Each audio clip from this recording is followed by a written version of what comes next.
All righty. Good morning, beautiful people, and happy new year to all of you. I hope 2025 brings you nothing but health, happiness, wealth, peace of mind, and love from everyone around you. I know I'm excited for what's in store next year for myself and my family. I also want to thank everyone who has listened and supported our podcast. It's been a fun new venture and something I've really enjoyed doing. I also want to thank our sponsors in Slipstream IT, Future Birdies, and Callaway Golf for all their continued support. We've got a bunch of great guests lined up for you to start the new year, but to send you off 2024 in style, I put together a kind of a montage of all of our guests we've had on the last few months. Call it a highlight reel, if you will. It's a fun listen, and if you've gotten any enjoyment out of this podcast, please send it along to other people who may enjoy listening. Obviously, the more people we can reach out with our platform, the better, and it's only going to help us get more guests on the show. Also, if you're taking anything out of our podcast from the mental health side of things and want to help give back, feel free to visit our foundation site at themulliganfoundation.org. That's Mulligan, Mulligan foundation.org, and leave a little donation back to the foundation. Our donations all go towards creating different platforms that help athletes and juniors acknowledge and manage their mental health awareness. Our team over here at the Mulligan Foundation is trying to use our experiences to help direct others down a positive and productive path in the everyday mental grind that life can throw at you. But in the meantime, sit back, enjoy the start to 2025, and have a blast listening to our collection of guests from 2024. Thanks, everyone, and we'll see you soon with another episode of The Uncomfortable Chat. And even like work, but you have to put the work in. So that's something that I've really tried to work with them on, is that because I had the drive like to want to be the best. And those are the days, like I tell my kids, like, hey, you know what? Today you're about to go to my daughter volleyball. She goes, yeah, I'm not feeling it today. I'm like, you know what? This is the day that champions are made. The days that you're not feeling it, the days that you don't want to be there, are the days that regular people go home. Champions say, okay, I'm going to push through it, and I'm going to find a way today to be better. Like, how can I get better today on a day when I don't feel good? I don't want to be here. I'm tired, whatever it is. Those are championship days. And so that's what I try and push in the kids. Like, listen, today's a championship day. You got to go do it.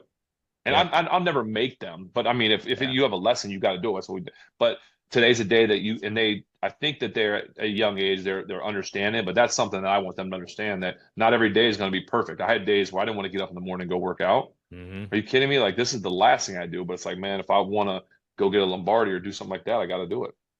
But now I want to start the podcast by addressing the elephant in the room. So there are some nasty rumors flying around about you that I want to get your take on. Okay. So rumor has it that retirement has been so tough on you financially that you've turned to caddying part-time on the U.S. Kids Golf Tour. Do you care to comment on these rumors? Yeah, I felt like I've done an amazing job. My caddying duties are up for hire right now because my player is not paying real well. That'd be my son. We were playing a tournament in Myrtle Beach, a drip series, Tar Heel Golf, and he shoots. He goes 600 on the first round, or 400 on the first round. He goes in back-to-back holes. He chips in from the fairway for eagle, or like 100, like 40, 50 yards out. He follows it up with an eagle on a par 5, pars the par 3, and then chips in for birdie on the number 9. I'm like, anybody else want this caddy? No Anyone else in this kidding. group want the caddy? He's making it easy on you. I know. Just yeah. But no, it's a lot of fun. I'm enjoying it. It's definitely it tests. He's 11. He's about to be 12 on Friday. He'll be 12 this next week, and it definitely tests you as we have a great relationship. But when you get out there and you're doing the back and forth, it's like, okay, would you like me just to not say anything? Yeah, don't say anything, Dad. And as soon as you don't say something, why don't you tell me something? And I'm like, dude, what do you? And so definitely there's some give and take, some butting of heads. But at the end of the day, I just keep telling him, I don't care what you shoot, how you score. It's how you represent yourself, how you represent your faith, your last name. That's what I care about. I don't care how many birdies or bogeys. That I could care less. It's about going out and having fun and representing yourself. And so that's at the end of the day what is most important. But it's hard for an 11-year-old to always think about that. But it's been a lot of fun. I want to tell our listeners a story that I found fascinating. So I was playing on the PGA Tour in maybe 2017, 16, something like that. And you sent me a text message, said, "Hey, I'm coming down to Bay Hill. I'm going to play in the Pro-Am on Wednesday. Let's play some golf on Tuesday." And I said, "Well, I'm not in the event, but I'll come down." I wasn't getting in any of the tournaments at the time anyway. So we played Alworth on a Tuesday, and I asked you who was caddying for you the next day. And you said, "I don't have somebody. I'm going to go get somebody." And I said, "You know what? They were nice enough to give me a sponsor exemption into the tournament last year. I'll come out. I'll caddy for you." And you agreed, and we went out there to the range and we hit balls for hours and hours. And I was like, "What time you want to be there?" Tee time's 12:30. You're like 9 o'clock or something ridiculous. I'm like, "You're gonna hit balls that long?" But I mean, I played golf with you the day before. You were pumping it. You're playing great at Alworth, and then we got to the range. You're hitting it great. You're chipping it great. You're putting it great. And it's finally time to go to the tee. And we go walking across the putting green, and I saw your wife Ashley over by the ropes. I said, "You ready to go, Ashley?" And she goes, "I'm better than he is." I said, "What?" She's like, "I've never seen him like this. He's a nervous mess right now." I said, "No, he's not. I've been with him for the last 2.5 hours. He's fine." She's like, "I'm telling you right now, he's a nervous wreck." So you were signing autographs the whole way to the first tee, and I just walked over there. And ironically enough, Michael Collins, who we just talked about, was over there on the tee waiting for you as well. And Sam Saunders was our pro, and he goes back to his tee. And now I'm just watching you because I'm like, "Am I missing something here?" And you weren't moving, man. I handed you the driver, and you just stood there and you were looking around. And I remember nudging you, and I go, "Bro, you all right? You good?" And you're like, "I can't feel my freaking legs." Your exact Yeah. words. "I can't feel my freaking legs." And I was like, "You're joking, right?" "No, dude, I cannot feel my legs." And you got up on the first tee and you hit a snap hook that might still be going left if that tree wasn't there.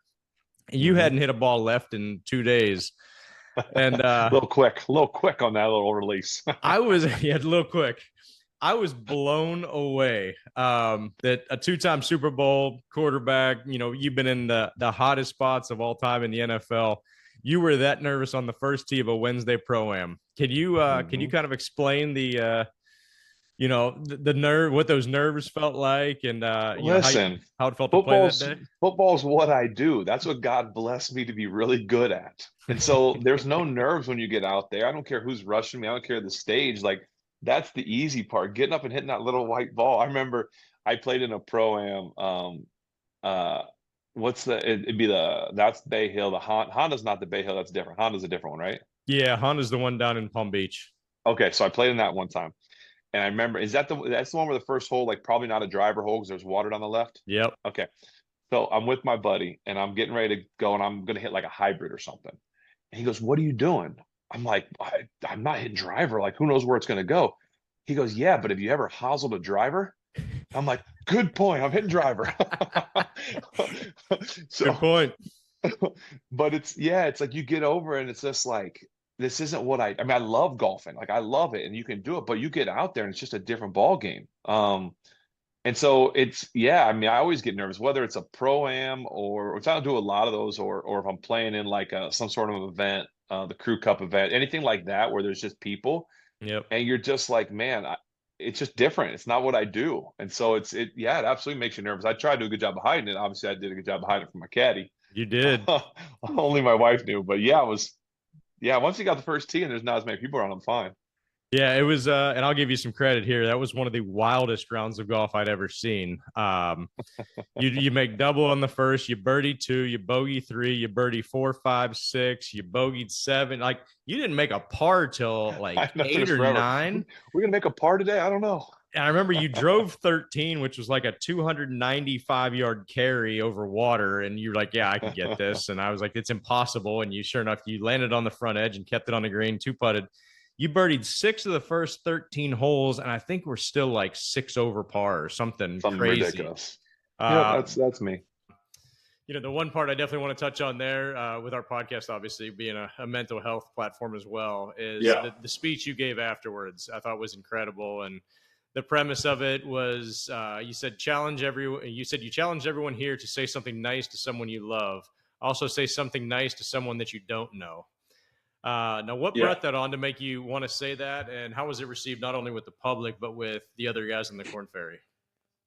Yeah. Well, what brought it on was what 2 days before, or no, a day before that, Grayson Murray had taken his own life.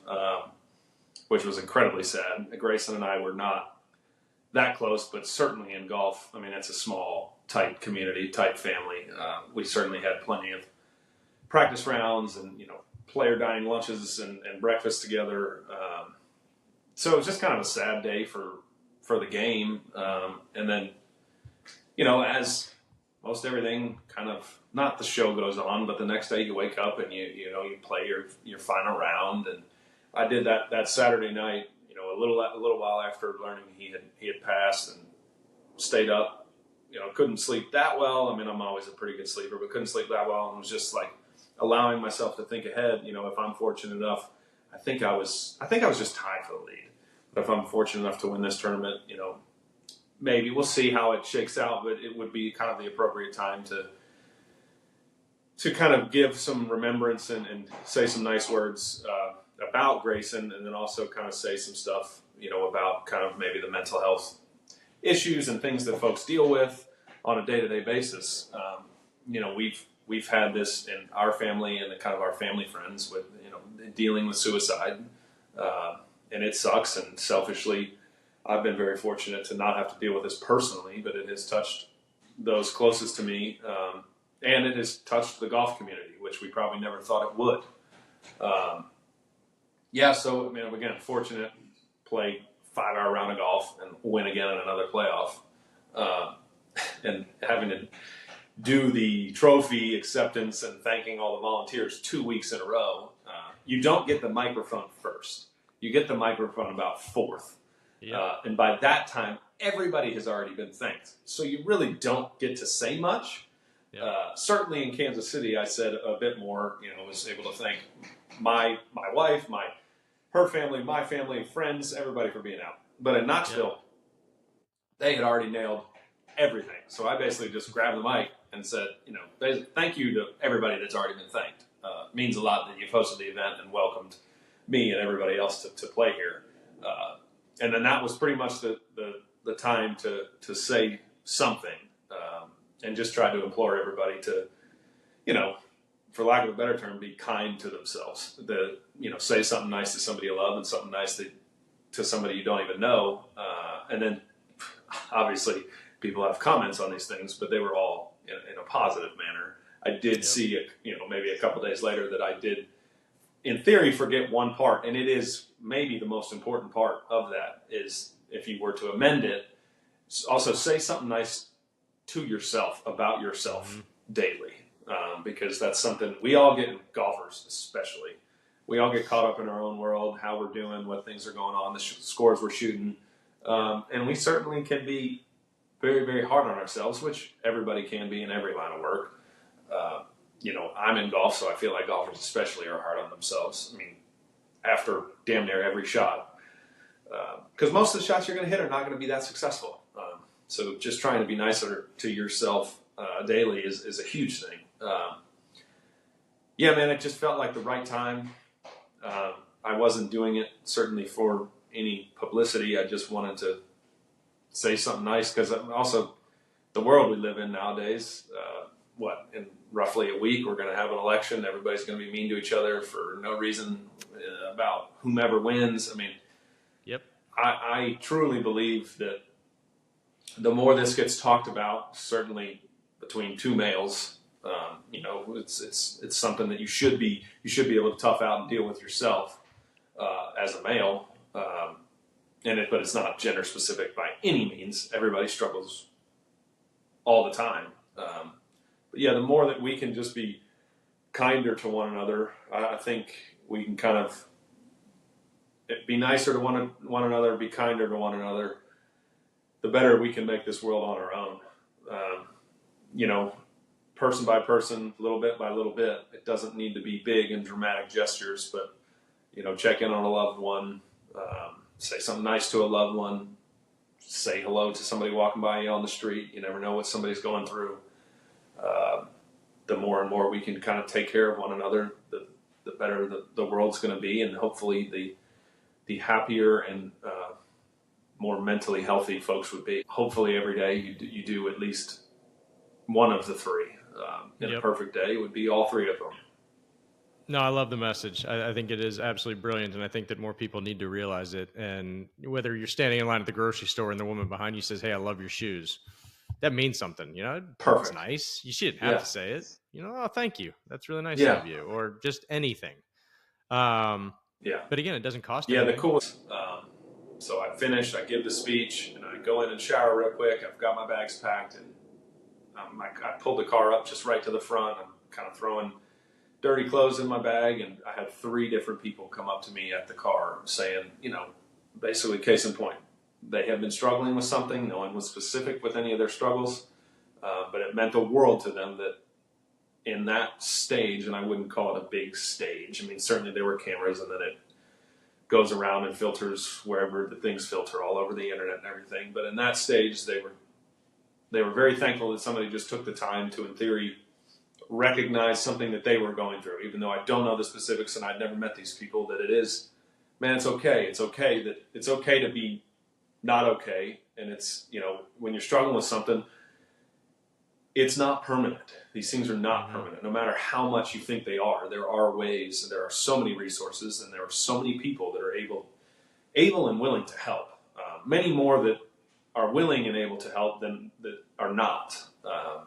The world gets a bad rap nowadays, but living in it, I pretty much only experience people that are willing to help. There are certainly some bad apples here and there, but everybody that I come across, fortunate, but everybody that I've come across pretty much every day of my life is willing to help and willing to check on you and willing to, just plainly make you feel better or help you deal with a problem. Yep. So yeah, I mean, it's be vocal about it. Don't, I guess, try not to run from it, but and be vocal. Be willing to seek help, because there are a ton of people that are more than willing and more than capable of helping you through whatever it is, no matter how awful it may seem to you at the time. It is certainly not permanent. It is a temporary thing, and it can be fixed. No, correct. And I think that everybody that's going through something, and I'll lump myself in here. I mean, a lot of the struggles I was going through, and Yeah, you think that you're the only one that thinks these thoughts, and you're the only one that's going through this, and nobody would understand. And then all of a sudden you start to realize when you hear somebody else talk about it that, oh my gosh, I have the same problem that they do, or, I'm thinking the same thing yeah, they do. And the only way you'll ever know that is to either talk to somebody or have somebody else talk to you. But sitting in silence, you're never going to know that. And it's amazing what just simply yeah, talking yeah. about It's certain things can do to relieve some of that stress and anxiety from you. So I yeah, love the yeah. message. I think it was Silence great. is Yeah. There's a yeah. reason they Silence say is probably suffering in awful. silence. Yeah. If you're suffering Yeah, in silence, it's never going to fix itself. So just as easy as it yeah. sounds, just talk to somebody. So number 5, I got a scenario for you. So you're in the final group on Saturday at the Waste Management with a 3-footer for par. If you miss it, you'll be tied for the lead going into Sunday, but in the next to last group. If you make it, you've got a 1-shot lead, but we'll play with Joel Damon in the final round and have to hear 250,000 people screaming, "Take it off" for 5 hours. Do you tank the putt on Yeah. purpose? Now, because Joel's really good, I'm gonna need a shot on him. Yep. You gotta take the shot. I gotta have Yep. the shot. Yeah, and look, I mean, if that scenario plays out, we'll have dealt with it for 3 days before that. So maybe by Sunday. And Sunday's usually not as rowdy. There's other True. things to do. People want to watch football, or they're just tired and they're flying home.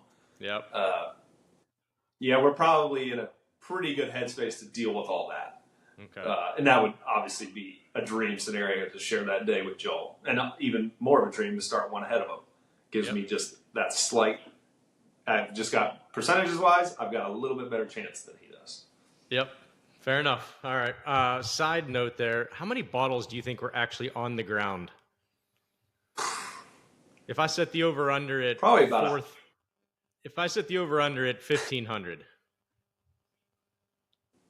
No, it's got to be less than that. I'd say a couple hundred. Because I think some people just didn't want to get rid of their beers. Yeah, that makes sense. I mean, it felt like a couple thousand. Yes, it's what it looked like Yeah, on that, TV. that quickly turned. Was like, oh, we're having fun. This is wild. This is also very stupid. To like, oh shit, we need to get out of here. This is not safe. Yep. Now, did you know Joel was taking his shirt off? Now, I know you guys had talked about it and said, hey, I'm going to lift my shirt up or something. No. I had no Okay. idea. I wasn't even planning on doing it myself until the putt dropped in. But good man Joel did not let me. He did not let me die on that hill alone. By the time I Yep. went up and grabbed the ball out of the hole and turned around, he had his fully off and obviously doing the whole helicopter. I mean, it was a lot. It will never happen again. I can guarantee you that. So now Thursday, first round, it's real. I got the bib on, and I'm like, yo, I don't par 5 downhill. He comes over, takes the head cover off the driver. I'm like, yo, come here. Don't hit it in that sand thing right there because I don't know how to rake, okay? And he just looked at me, and I was like, looking at him like, why is he looking at me like that? And of course, you know where he's going to hit it, right? Yep. So it goes right in the bunker, and he slams the club down. And I was like, bro, I just told you, don't hit it in there, man. And he was like, you can't say that. And I was like, now you tell me what to say. So when we got down there, I was like, man, what you going to do? Because it's a washed out bunker. And he was like, I'm going to hit 3-wood in the front greenside bunker and get up and down for birdie. It's a par 5. And I was like, fool, I just told you I don't know how to rake, man. You're going to hit it in 2 bunkers on the first hole. I was like, if you hit it in that front bunker, I'm going to call immigration and tell them you're an illegal alien. You're not even allowed to be here. And he's trying not to laugh. And he gets there, and he's posing as the 3-wood perfect right in the front. He calls his shot right in the front bunker. And he looks at me like with this dumbass smirk on his face, and I put the bag down. Hey, security, this dude's not legal. He's not even supposed to be here. Like, he goes, get your black ass down there and learn how to rake. And then I was laughing, and he's laughing. And then I was like, oh, crap, like, we're not alone. I look over, and the other 2 golfers and their caddies are looking at us like, what in the hell is going on? And that was it, man. And then after we played, other guys were like, hey, man, call me when you got a week off from comedy because I need to remember how to have fun sometime. And it started snowballing. So Jumbo, John Elliott, is there too.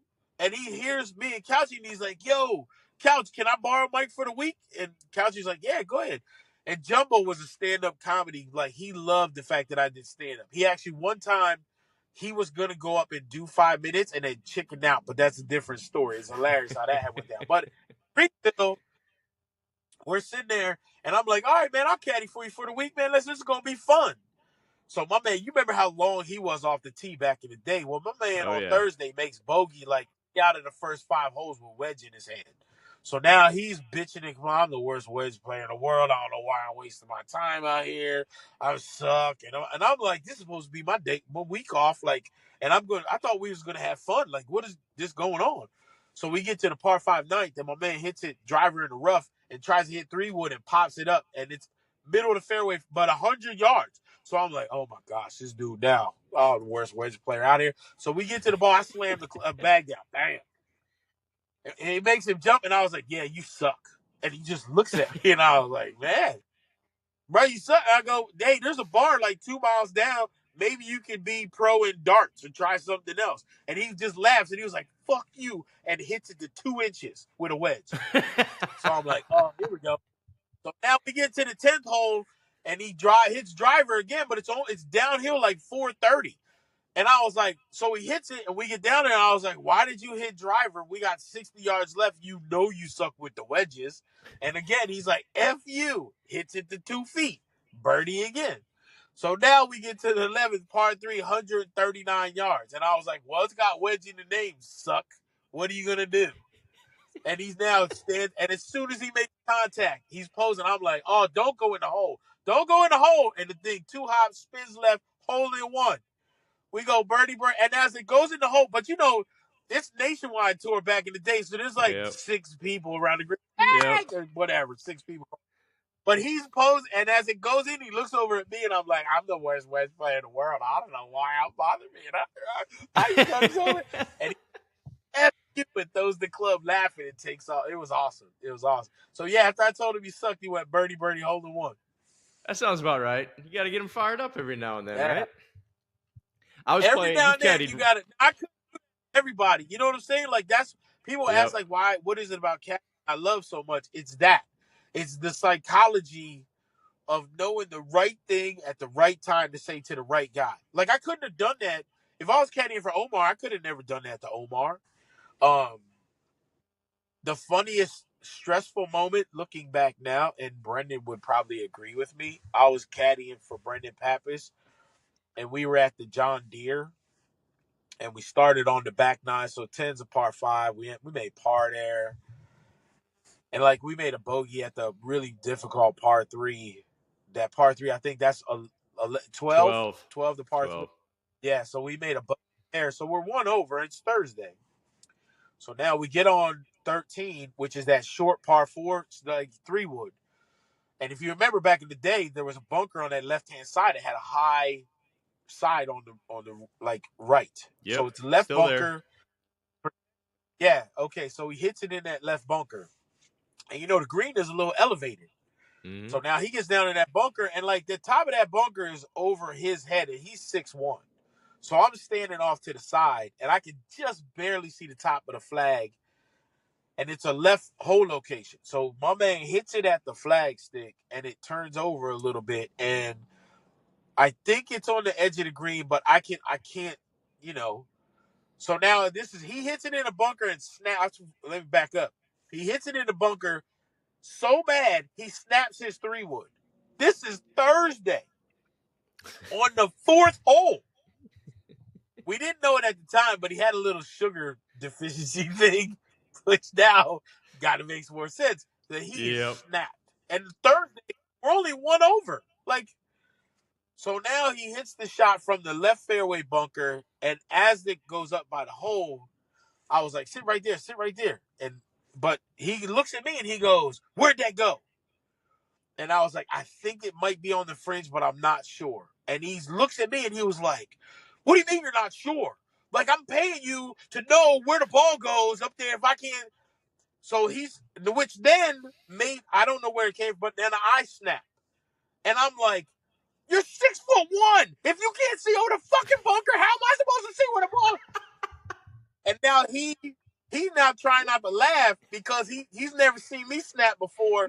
Because I'm now so jacked up because he just broke a 3-wood. I'm trying to hide it so he doesn't get fined, and he's snapping at me, and it gets better. So ball's on the fringe, makes birdie, we're even, but he's still jacked. You remember the reachable par 4? Hits driver down there to the front edge, and he's like, we got to do something. And I'm like, bro, it's Thursday, 5th hole. Chill, man. Chill. It's going to be okay. No, it's not. And he's like, what? So now, he's like, go down there, and let me give you the read. I got it. Okay, all right, cool. So now the other caddies are like, man, what's going on? I was like, I don't know. So now he proceeds to flub. He tries to hit a little chip, flubs it. Again, loses his crap. But what does he do? Makes a 35-footer for the birdie anyway. So now, of course, there's only 12 people following us at Deere. So he makes the birdie. He's yay. But now I've snapped. So one of the only times I've ever wore a belt on the golf course, I lift up my bib and undo my belt, and I start taking my belt off. And he's waving. He turns. He's waving to the crowd. And when he turns back, he sees me, and I'm taking my belt off. And I'm like, and I'm out to him. I'm going to beat your ass right now. And then he does this, and he starts like, now he's trying not to laugh, and he's walking, because you know the tee box is right behind the green, but he's trying to go around. I'm like, nope, I'm going to beat your ass when we get over there. And now he's laughing, and I'm trying not to laugh too, man. And so Brendan and I, like, we used to have the wildest time on the golf course. It was crazy. But, like, I don't know, me and Streels one time at the John Deere, on that long par 4 down the hill where you got to kind of hit across a little like ravine thing. Remember that? And the green sloped from front to back, so you couldn't necessarily see. All right, so Streels hit like a really nice 7-iron in to that hole, but it like at the time nobody knew who he was, so the only people following was his mom and like his wife and like 2 other people that were with the other guys in the group. So he hit 7-iron right at the flag and must have hit it in there tight because his mom just goes, woo! And he looked at me, he goes, that had to be good. I ain't hear mom scream like that in a while. And they took 2 steps and then realized what he had just said to a stand-up comedian. And before I could take a step to say anything, he turns around and he goes, shut up. Don't say, you better not say one word. Don't say what. And now and I'm bust out laughing. But nobody knows why I am on the literally holding the bag. I can't walk because what Strills realized what he just said to me and stuff. And of course, you think I'm gonna let that go, man? Nope. We had that. I said that a few more times. Boy, if Mama's here, I bet she would scream, huh? You hear Mama scream? So, like, there's so many different moments that I've had with Yep. all the guys that I've caddied, and they've all been They've all been fun, good moments, man. So it's like, yeah, That's awesome. On a side note, I do want to say, since this is a quote unquote mental health podcast, to our golf fans out there, if you're walking, following groups on Thursday and you see a guy throwing a temper tantrum, he's got shit going on outside the golf course. I'm going to tell you right now. If he makes it 2 or 3 holes yeah. on a Thursday and he's throwing full blown fits, there's more going on. I promise you. You can't hold your shit together That's for the 3 one. or 4 holes. Mm-mm. The one thing that nobody gets to talk about, and you can't talk about it on a broadcast. You can't talk about it like when you're doing play by play, right? Like as a caddy, when you come to the golf course, the only person who's going to know how your night and morning was is me. Yep. Right? Like people could have watched you pro-am or Tuesday's round and be like, yo, this dude can't miss a shot. This dude is on like Donkey Kong.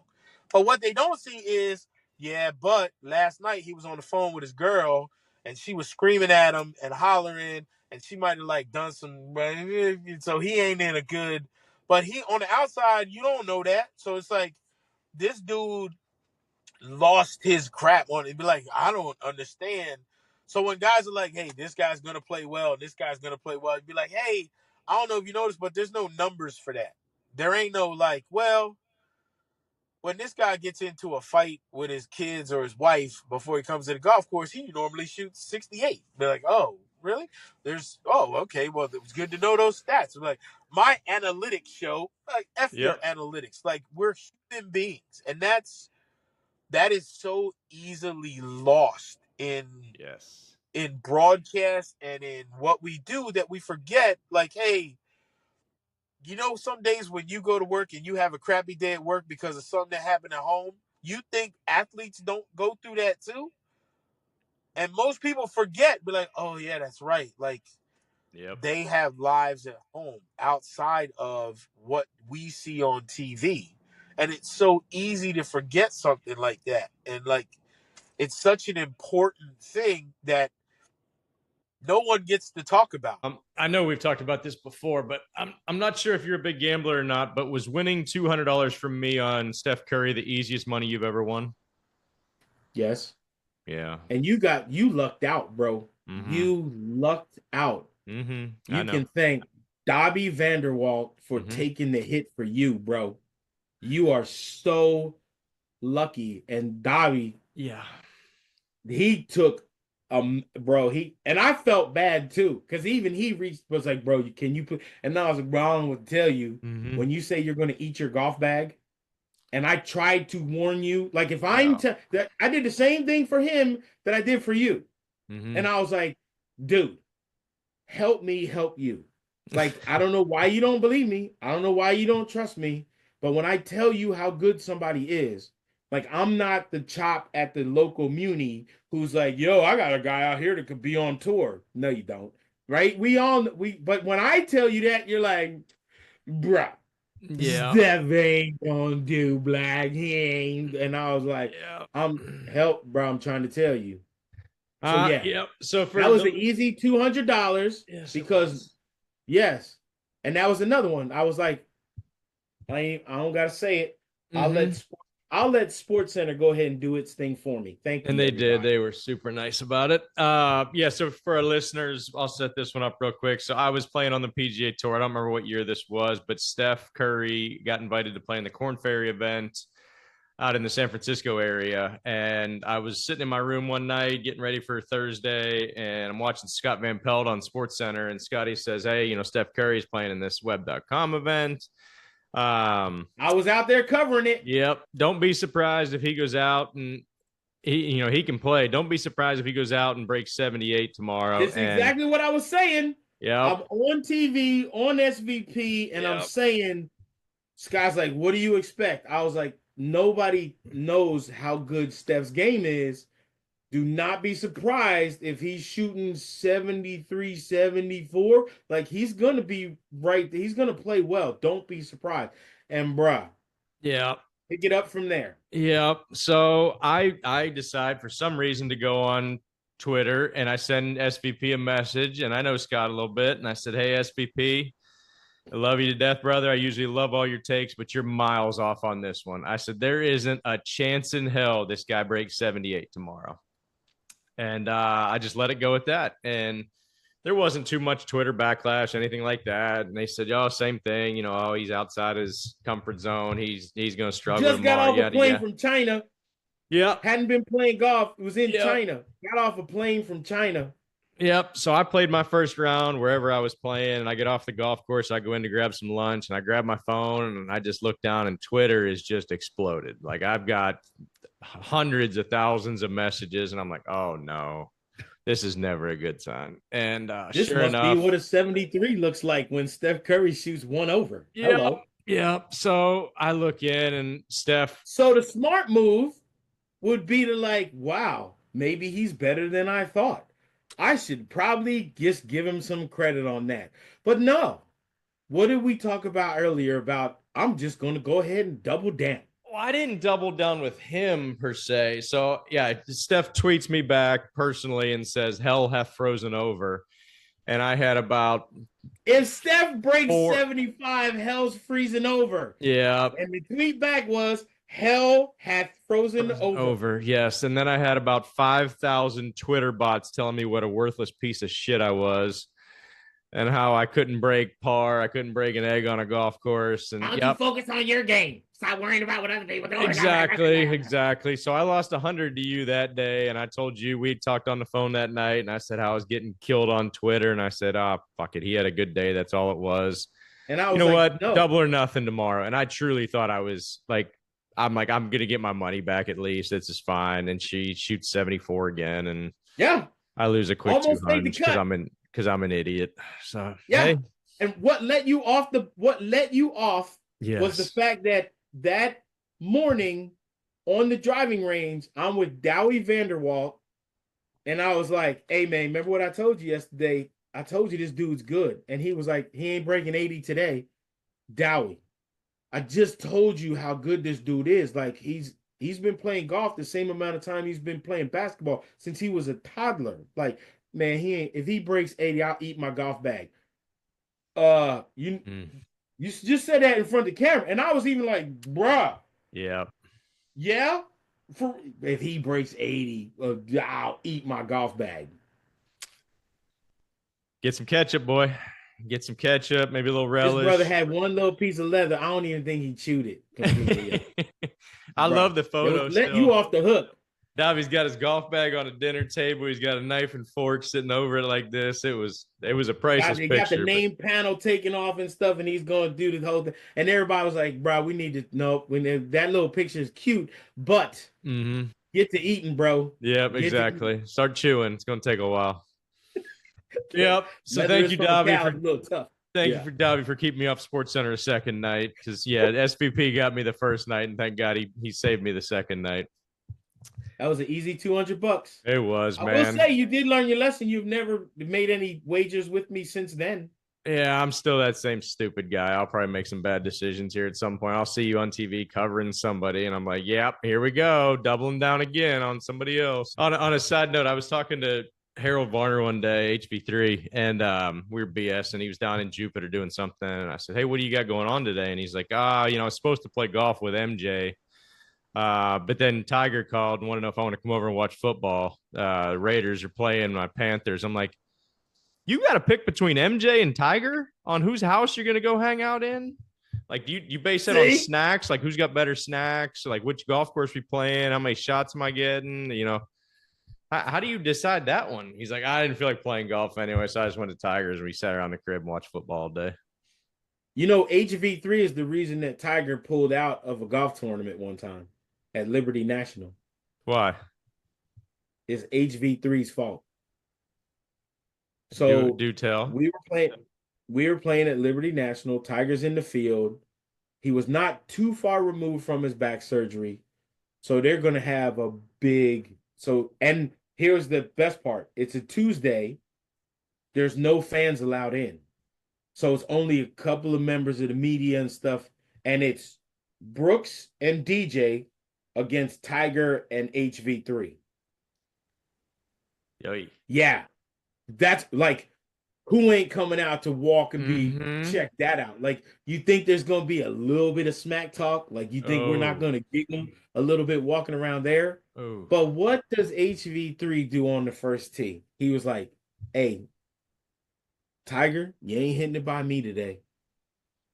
And Tiger go, "Oh, for real?" And I was like, "Yo, man, what?" And they're only playing 9 holes, but like, come on, man, come on, you already know, like, don't do that. This dude's, you said that because you know his back's up. And he was like, "Yeah, he can't go after it." So Harold, every time with the driver, steps on one. He's like, "Not getting that one," and every time Tiger getting 2 yards, 5 yards, 7 yards, just barely pitted by him, barely. But you could like, and then Harold's like, "I got you on that one." Tiger's like, "Well, we'll see." Walk up there, and Tiger would give him the courtesy look, and Harold is losing his crap, F-bombing and stuff. And they're playing, but the DJ and Brooks, we were all like, and it's so much fun. We're having a great time. Everybody's talking smack. Like these guys are still practice, but what happens now the next morning? Tiger comes to the course and he ain't in a good place right now. This dude is not easily walking and getting out the car and whatnot. And then I see him goes in, does a little bit in the locker room, the little treat, and now he's walking very gingerly back out. And I was like, "Yo, where you going?" And he was like, and gets in the car and he's gone. And then 2 minutes later, here comes the little release from the tour, blah, blah. And I was like, "You mother!" And I go find Harold. Yo, this is, and I got him on camera. Yo, you know this is your fault.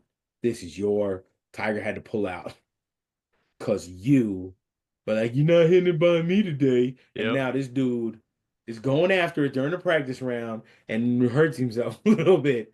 But he did hit it by Harold every single time. So great. Good to go. HB3. You won that one. Well done, folks. I love it. Good one. Thanks, man. On a side note there, because HV3 is he's a great trash talker. So I met him years ago down here at TPC. And everybody said, "Hey, we're gonna play with Harold Varner tomorrow. Do you know Harold?" And I'm like, "No, I don't know him at all." But yeah, send him on out. Let's have some fun. And so we just got along great. We just started trash talking right from the first tee, having a blast. This is like the end of January. So he calls me up. It's like February 2nd, February 3rd. "Wheat, you want to play today? Just me and you." "Yeah, sure. Let's go." So just so happened, neither of us were playing much golf, like traveling to play much golf. So we played a ton in February. And I'm just getting drummed. I mean, this guy is driving it down. I mean, he can't miss a driver. Every drive is down the middle of every fairway and bombed. And I'm just losing, I'm losing twice a week, a bunch. And I'm like, damn, I'm getting killed here. And finally, like towards the end of the month, I was like, he's like, "What are you playing for?" I'm like, "Am I getting shots this time? Because I'm getting killed." I said, "I haven't beat you in like 3 weeks." And he looks at me without breaking stride. He goes, "It's my month, bitch." And I go, "What?" He goes, "Black History Month. It's my month, bitch." And I lost it. He goes, "You can't beat me in my month. I get 1 month." So, and it just so happened it worked out where we just laughed. We played again later that week. We played a couple more times. Then March 2nd comes around. And I text him. I was like, "HB, I need a round of golf. You want to play tomorrow?" He's like, "Yeah, let's go. I'll meet you on the tee." So first tee at Sawgrass, we get up there. And he hits this snipe hook. Like he hadn't missed a driver in a month and a half. He hits his snipe hook into the first trees at Sawgrass. And I go, "It ain't your month anymore, bitch." And he jumps off the tee. He goes, "God damn it, I knew you were going to say that, motherfucker. I knew you were going to say that. I was so nervous over that tee ball. I knew that was coming." That's awesome. Oh, it was such a good story. Man, he's the best, dude. Yeah. He is the best. Love that guy, man. His Love that guy. charity work that he does in North Carolina is phenomenal. Yep. Absolutely phenomenal. So you've been openly honest about being a very shy child when you were younger.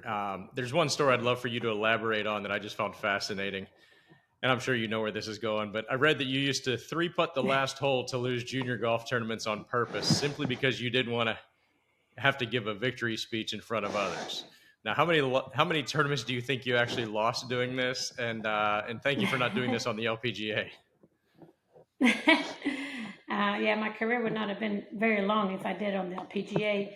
I know it's weird when you look back at, you look at the beginning of your career and the things that I did and the things I didn't do.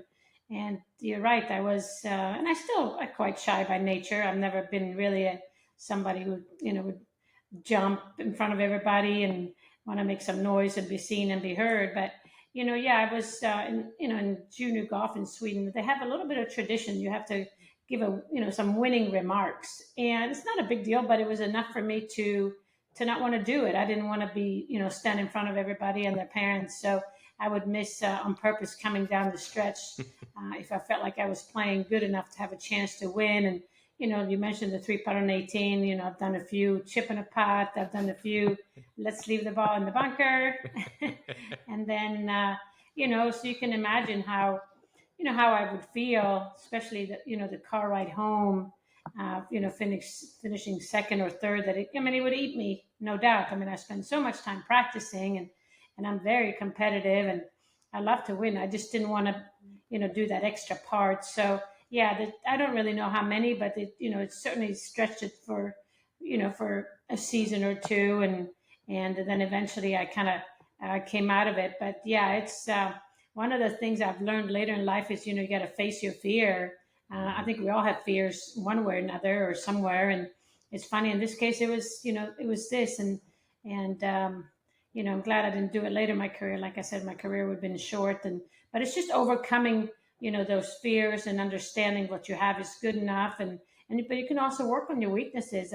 Growing up, I spent a lot of time on my strengths, and of course my strengths got stronger, and then your weaknesses get weaker. So, but once you mature and you realize, you look at the overall picture of your career, what you want to do in life, you realize that sometimes you got to dig in, and once you do it, it's actually it's like an accomplishment afterwards. It's no competition, but just knowing that you were able to handle a challenge and deal with it, and then overcome it.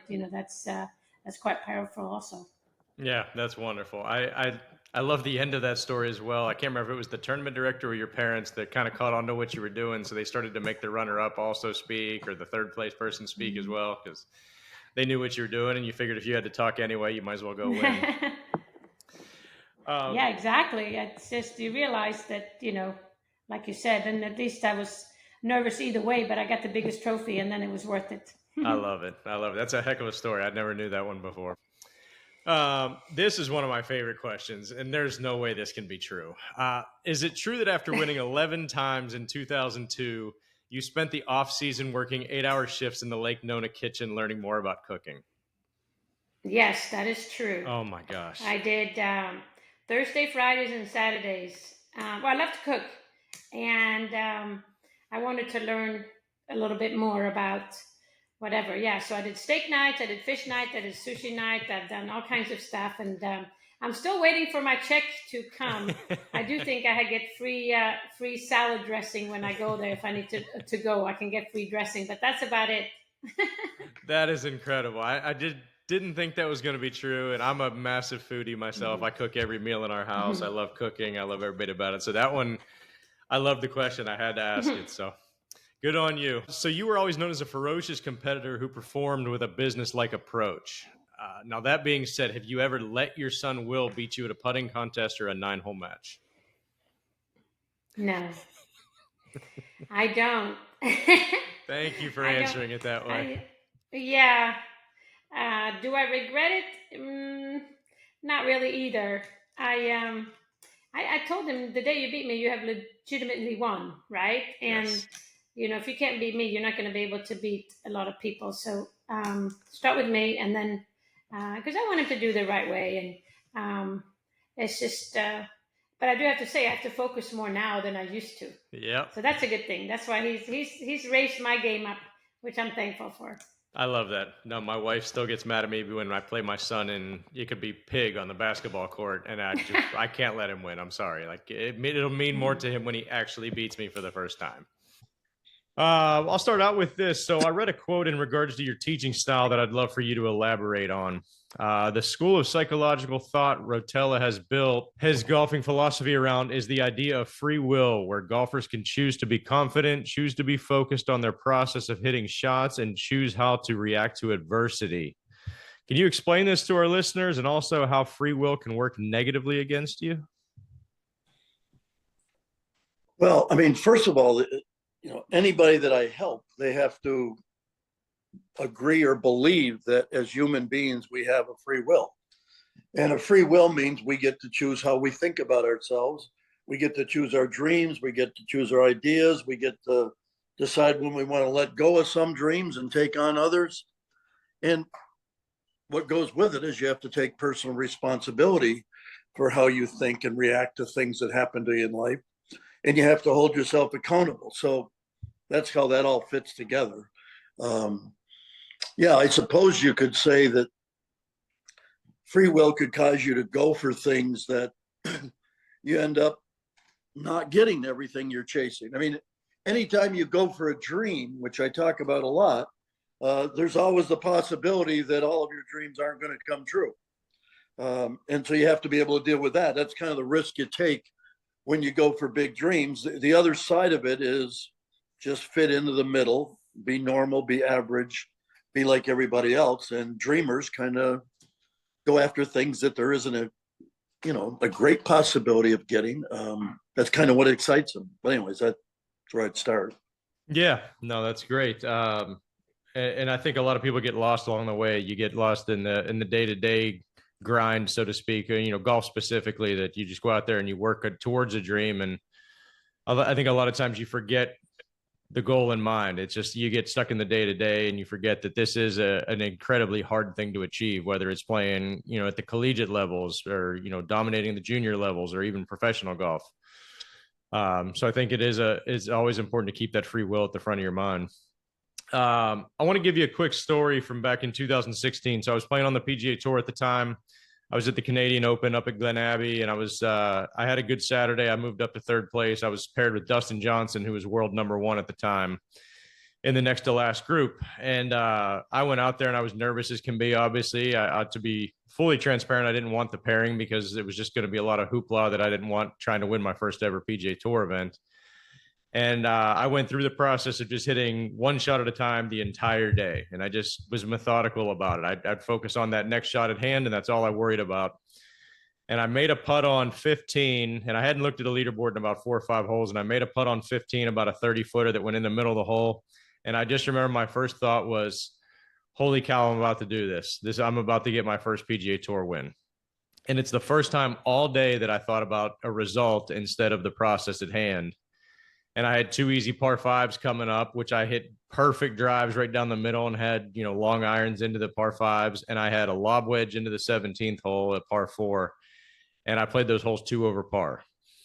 And I dissected that round 100 different ways. I ended up finishing 5th in the tournament. I lost. And I dissected that round because it was going so flawlessly for the entire day. And I was playing so much better than pretty much everybody there. I got myself tied for the lead with 3 easy holes to go, and I just completely squandered it. But again, looking back, and the only thing I come up with was I went goal oriented instead of process oriented. Instead of thinking about the next shot at hand, I started thinking about winning a golf tournament for the first time all day. Can you kind of break down a little bit of that outcome focus versus a process focus? I know that's a big thing of yours. Well, I mean, I think it's very difficult for the average person who plays golf to understand what it really means to stay in the present moment and stay into the process. And I don't care how good a player is, usually when they make the mistake you just described, most of the time it doesn't work out very well. And that's why you do a lot of preparation in advance, so that I mean, you just get so into, and you train yourself to stay in the present until the round's over. And it's not just in golf, it's in every sport. Um, all anxiety is either in the past or in the future. So, I mean, staying into the process of staying in the moment, which is why we call it the precious present, because it's very precious. And I mean, if you think about it, most people are so curious. They're always trying to figure out whether they're going to win or not win, or what they're going to shoot, or what they might shoot. And it makes it very difficult to play this game. It's partially why it's such an unbelievable game. Yes. And it's a fundamental. It's like, when I look back and when we talk about people who've struggled when their career comes to an end or they don't get what they want, I always go back and talk about, well, there are certain fundamentals in life that are very process oriented, have always worked. Like for parents to really emphasize the importance of education. In other words, their kid's in love with golf. The parent better make it like, all I care about is you getting good grades in school and taking really good courses and doing your studies and learning the discipline of compartmentalizing. In other words, there's a time and a place for golf. There's a time and a place for school. There's a time and a place for friends. I mean, that would be one fundamental for parents and for kids. And basically for the parents to say, I don't care how good a golfer you are, if you don't do this academically and behavior wise and attendance wise, you're not going to be playing golf. Because it's really easy in today's world. We get so excited about kids who are prodigies or have talent, or once we think they have potential. And a lot of parents end up, when they see that, they get more excited than the kid and they want to be the kid's buddy instead of their parent. And you got to remember, you got to be their parent, and it takes some discipline to do that. I think the second thing I'd say, is I think you got to really come to grips with the fact that you got to choose the right friends. So I mean, and again, parents play a role in that. And who do you hang around? And not letting them hang around kids who have certain bad behaviors. And I would say that includes friends who are motivated, kids who are disciplined, kids who have good habits. Like in today's world, not spending a lot of time with friends who are into drinking or into drugs or into just playing computer games all day. And that's partially why education becomes important. And I'm not talking necessarily in today's world about formal education. It might be that you're homeschooled, but are you really teaching your kids the importance of reading or lifelong learning? Because I see some players from Europe I work with who didn't even finish high school, but man, are they into learning? I mean, they read a lot. They're very intelligent. They're very articulate. They're into marketing. They're into finance. I mean, they've learned a lot about other things on their own, or through the game of golf, you get to meet a lot of really successful business people. And are you really sitting down and spending time asking them questions about their career? Or, gee, maybe I could come to your workplace and kind of learn about your job. But all of that becomes a part of it. I think the other word that comes to my mind is parents who help their kids keep sport in perspective. In other words, it's not everything. It's not, in other words, don't let them put all their eggs in one basket. And that's hard to do in an age of specialization. Let's face it, kids are getting college scholarships by their second year in high school. So it means kids are specializing very early, but it doesn't mean you don't have other things in life that are important to you. And that's where compartmentalized learning, there's a time and a place that when you're playing golf, lock in the golf. When it's time to study, be into your study and don't be in class thinking about your golf game. When it's time to socialize, be into socializing. And finding people who have similar values, is a big part of it, because I think that's where you start learning resilience. Like if you're really gifted at golf, it comes pretty easy to you at a very young age. That isn't the best way to learn coping skills. You don't learn a lot of resilience. You don't learn a lot of grit. You don't learn a lot of mental toughness from things that come easy to you. You learn it from things that come really hard to you. Like I remember in my family, my parents made us all play a musical instrument. As a high school student athlete, it wasn't something that really interested me. But for about 11 years, I played the clarinet. And my dad's whole thing was good. It's going to teach you something that you're not really naturally good at. It's going to take a lot of discipline because you're not even that interested in it. And it's going to make you, and so there were a lot of good things when I look back that came from it. And part of it was my parents were very disciplined. And I see that with a lot of families who are disciplined about not letting their kids get involved in drinking at an early age or drugs at an early age or hanging around the wrong kids or just habits. So, I mean, unfortunately, habits end up ruling our lives. And it certainly makes life a lot easier if your parents help you get into good habits early in life. Or, maybe your swing teacher helps you get into really good habits. Because, like a lot of kids have a swing teacher, they start with at an early age and they really have a great relationship. But it's easy if you're really talented, if you show up late for your lesson or you don't show up for a lesson or you're not doing the practice they're asking you to do, they just kind of let it slide because they want to keep you as a student. So, I mean, all of those things have the potential to mess up people who are gifted, but it looks like it's a good thing when you're a young kid and you're getting away with murder, but it ends up costing you later in life. So it's a lot of that. And the reason all this is important is if you get to the age of 26 and you come to grips with the fact that maybe I'm not going to make it big in the game of golf. And it's hard to let go of that dream. But for a lot of people, they have to do that at some point. And that's where all those other behaviors and values and attitudes have prepared you for another life outside of sport. So, I mean, more and more in sports, and it's an interesting thing with this NIL stuff that's going on in college sports. Colleges, because they're paying these kids a lot of money now, they're starting to do a lot of career planning for their athletes starting their freshman year in college that they didn't used to do. So there's a lot more of that going on that hopefully will help.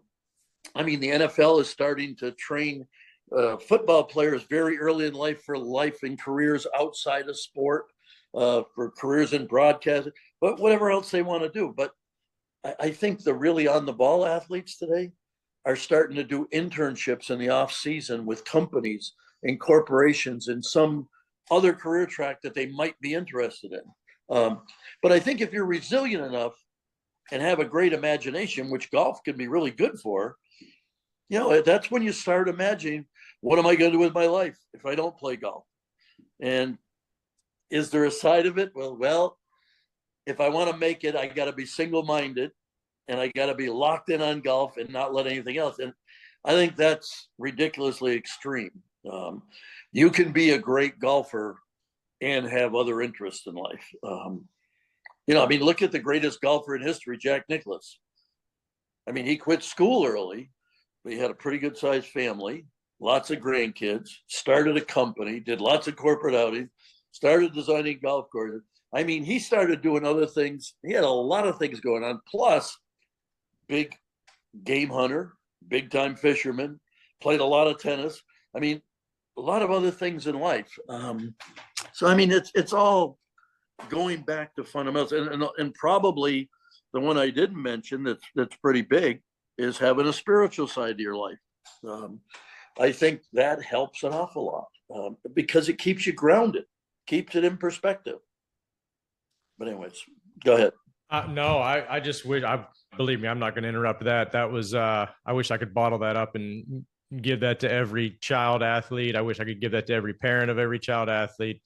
That's a big passion of mine, is watching how parents are doing the wrong things by their children now because of, to your point, they see the prodigy and they think, oh my gosh, my son's an incredible 9-year-old golfer. My son's an incredible 13-year-old baseball player, whatever it might be. And they lose sight of the bigger picture. Like, okay, there's a chance he might never play professional sports. There's a chance he might not even play in college, but they don't work on the holistic life while they're doing that, and which leads to bigger problems down the road. I know you're on a tight schedule here. I got 2 quick questions for you, and then I will let you go. But this is probably the most important question I'll ask you today, and it's something I wish more juniors could work on. Now, both golfers, at younger ages and professionally in the amateur ranks, struggle with separating their golf scores and their self-image or self-worth. If you shoot 65, you're a great person. If you shoot 77, you hate yourself and you think you're a terrible human being. How should golfers work to separate the two and understand that their golf scores don't define you as a person?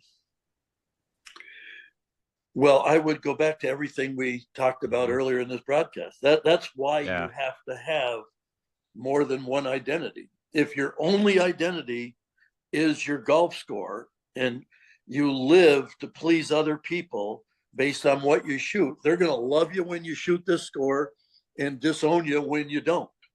I mean, they're going to build you up and put you on a pedestal, and then so they can then rip you to shreds. And that's why the more well-rounded your identity is, the easier it is to put life together.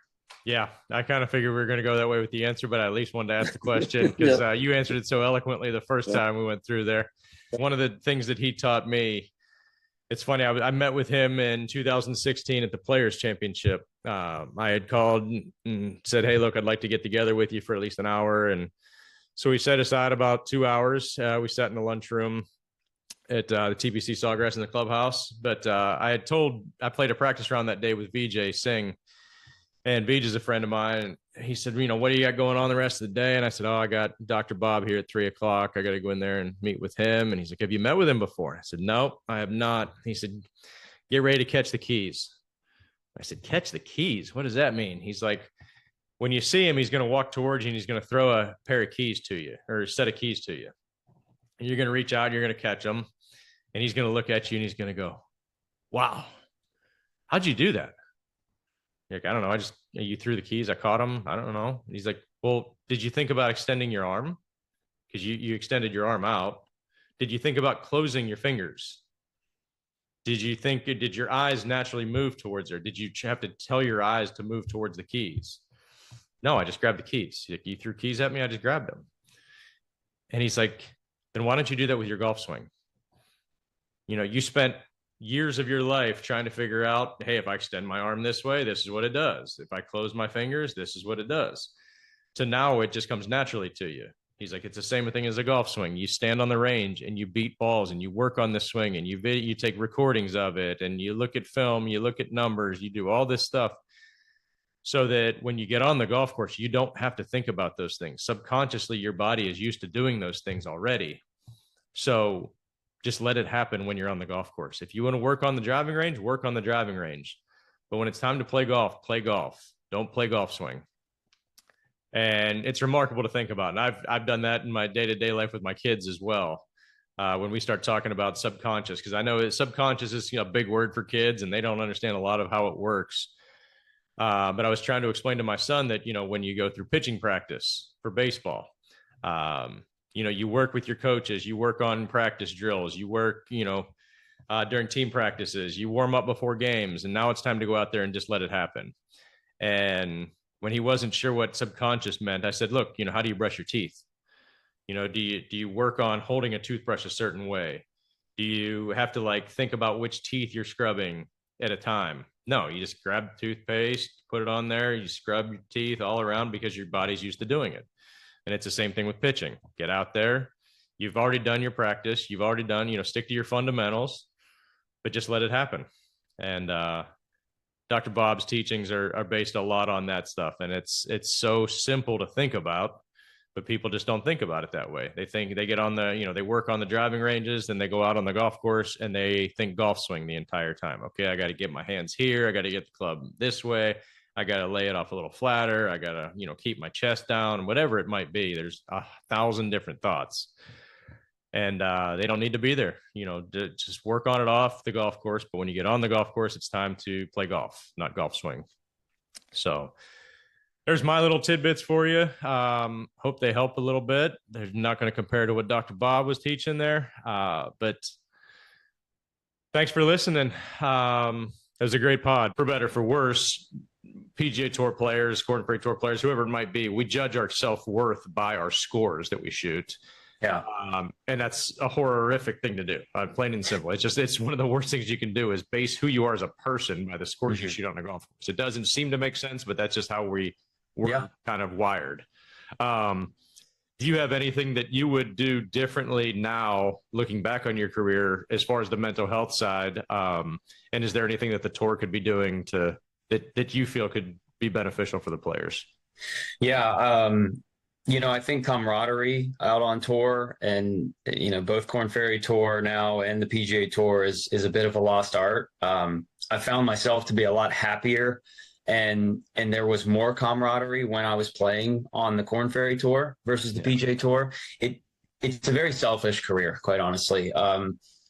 Guys develop their own, especially nowadays. Guys develop their own teams. They've got, like you said, they've got managers, they've got swing coaches, they've got their support team, which sometimes they're there and sometimes they can go and do dinners with them, but a lot of time they're alone. And I think there's just not enough of guys getting down with a round of golf and getting out there and going to dinners with each other and hanging out after. It's you go to the course, you go to the gym, you sit alone in your hotel room.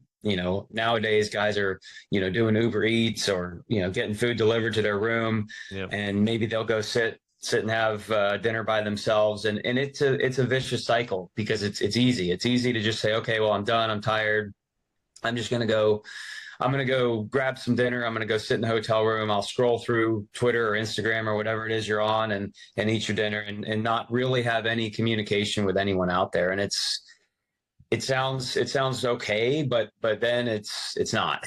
Sure. And you really are creating a mentality for yourself of I'm just alone out here, and I don't have a support system, and I don't have any friends. And when you've got 10 guys that all get along and should be hanging out together, but they're all doing the same thing and they're all going back and being alone. And then they think they don't really have anybody out there that they hang out with. They don't have friends. And it's not that they do, it's more that you've created this mentality that you don't have a group of guys that you could hang out with out there. So I think they've got to have a better way of creating that camaraderie, bringing players and caddies and guys together. And I will say, on a positive note, there was a bit of a shift this year after what happened with Grayson, which I think it hit a lot of us really hard. And it hit home for a lot of us because we know Grayson, we played with him, we spent time with him. And it just hit differently when one of your peers, one of your friends, that happens to. And I noticed a shift in just the way guys looked at each other, the way guys spoke to each other. We walk past each other in the locker room or on the range, and it's the same head nod. It's the same, hey, what's up, man? How you doing? Hey, how you doing? And it's this monotonous, I don't really care how you're doing, I'm just saying hi. Yep. But I think guys started genuinely asking, hey, how are you doing? And I think that's got to be the first step is don't just say hey to somebody just to say it. Go talk to them, go engage, ask them what they've been up to, get together. Let's grab dinner this week, but actually do it and follow through. And the more guys can interact with each other, because that's the thing about golf. It's the most individual sport out there. There's no team dinners. The tour's not setting up group dinners and things like that. And I think that would be a great step in the right direction is providing more opportunity for players to get together and have a meal during the week of a tournament. And it would spark a lot of new friendships and new relationships and build that camaraderie that's incredibly important just for human beings. It's not just about golfers. It's for humans. Like, happiness is based on relationships. The more good, meaningful relationships you have, the happier and healthier your brain is. And that's what we need to do. And I think in terms of the mental health resources out there, having a hotline that you can call is a step. But I think having boots on the ground and having people out there that you can actually engage with and like you said, it's like having a therapist, having someone that you can sit and talk to.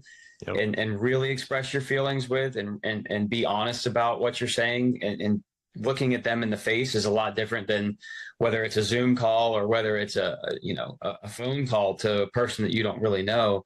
That can be helpful, but sitting there and genuinely engaging with someone like you who has been through it and can speak to what an individual is going through, that's where it's really going to make a difference for people. So now we're going to get into a couple of fun stories for you and I that a lot of people probably don't know, and they like to hear some stuff from inside the ropes. So sure. First one, I assume you probably know where I'm going with this one. But in 2016, we're both playing the Corn, or we had to go back to the Corn Ferry Tour Q School to try to get our PGA Tour cards back.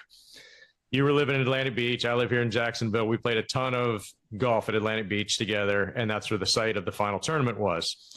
Coming into the last tournament, you're 25th on the money list. I think I was 24th, or maybe it was 23rd and 24th. We're right on the bubble. Yeah. Top 25 get their tour cards at the end of the week. We're playing our home course. We get paired together. You were way more confident than I was. I was a nervous wreck, figuring there's all these expectations. Everybody assumes we're going to get through. And I just remember walking to the first tee, or the 10th tee, I guess, for our round. And you're standing up there all confident as can be. And I walk over to shake your hand, you say good morning. And you just look at me and you say, what was it? You remember? Are we doing the usual today? Yep. You just looked at me and you said usual. And I started smiling. It broke the ice completely. It calmed me down. Now, for people that don't know what the usual is, Sam and I would play once, twice a week.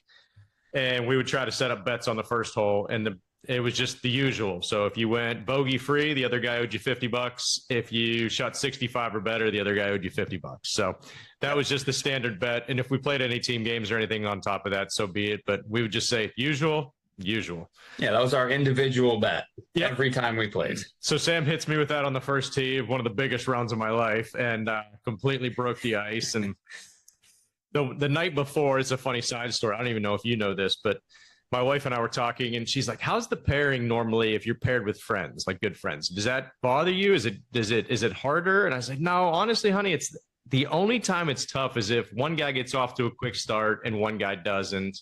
Because then you start thinking about the other person and like how they're handling things.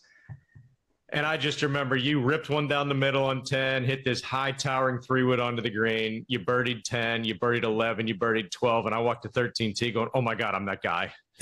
I'm that guy. I told my wife about it. Like, I'm the one that's going to shoot 81 today. Oh God. And luckily I birdied 13 and 14 to calm myself down. But fast forward through the round, we both caught fire. We were playing great. We were paired with Ryo Ishikawa, who still also made a ton of birdies that day. Yep. 8 birdies and shot even par. Yeah, that was. Two bogeys, a double, and a quad, if I remember. It's funny. I can't remember the last tournament I played, but I can remember this. Yeah, that day was pretty memorable, I guess. Yes. So, needless to say, I shot 62 that day, and I lost by 3. So, yeah. Sammy makes the, you played great. You played really, really well. You made the bogey on 15, but then you came back with a bunch of birdies coming in. You birdied, I think, the last 7. Yeah, I think so. Last 7. Yeah. To shoot the magical number of 59. And I just remember I walked over to you after you made the putt. Everybody's going crazy. I shook your hand and I said, great playing today. You still owe me $50. Yeah. And your reaction was like, no, oh my God, I do. Yeah. You're 62. You're bogey free 62. Just so boring, by the way. I mean, come on. Yeah. Thank you. Yeah. Just plotting it along, hitting it down the middle, hitting greens, putting like you putt. I mean, it was obnoxious. I made it a little bit more interesting, and still lost $50 too. I've never been so happy to hand $50 to somebody. That was the coolest scene. I mean, Pete's turn. I mean, there were a bunch of people up there. Yep. It was probably a highlight of my career, honestly. Just that feeling in that moment. That was cool. And then have to look you in the face and watch you were so excited to say that. I was too. It was phenomenal. But yeah, I mean, not too often I lose by 3. You shoot 59 and I win money. Yeah. It did take you a few weeks to pay. Oh man, did it really? And I had to sign, I think, about 50 scorecards. That's right. It had to be, one had to go here, one had to go there. So I had to stay after the round. But I will give you, I will say thank you, because I didn't have to do one interview after I was done, after being in second place shooting 62. I was able to get in my car and drive home. That's pretty funny. Yeah. Well, your signed scorecard hangs proudly in my basement on the wall. So I love that your signature is always going to be there. I'm still trying to get the one that they have hanging in Atlantic Beach. I want them to put the $50 in there as well. Like, that would be nice. Corner, just so that everybody knows. I need you to sign that and put that in there as well. I'll do that. Yeah. That was one of the greatest days of golf I've ever been a part of. It was, there were just birdies flying everywhere. I think we made 30 birdies between the 3 of us, something like that in that day. It was insane, but it was so much fun as well. And It's one thing to be playing great golf, but it's another to have, to get on that run like you and I both did with one of your great friends. And Yeah, I was going to say, to be able to be playing in any tournament with one of your good buddies that you play. I mean, we played a lot of golf together when we lived there. So, to be able to play in a tournament that matters and then have a special day like that, that's why we'll remember that day forever, because it's, there's competition and there's, I played well here, but then as you look back on a career, it's the special days with your friends out there that you remember the most. Yeah, and luckily for both of us, you finished, I think, second that week. I was 20th or something like that. But we both got our PGA Tour.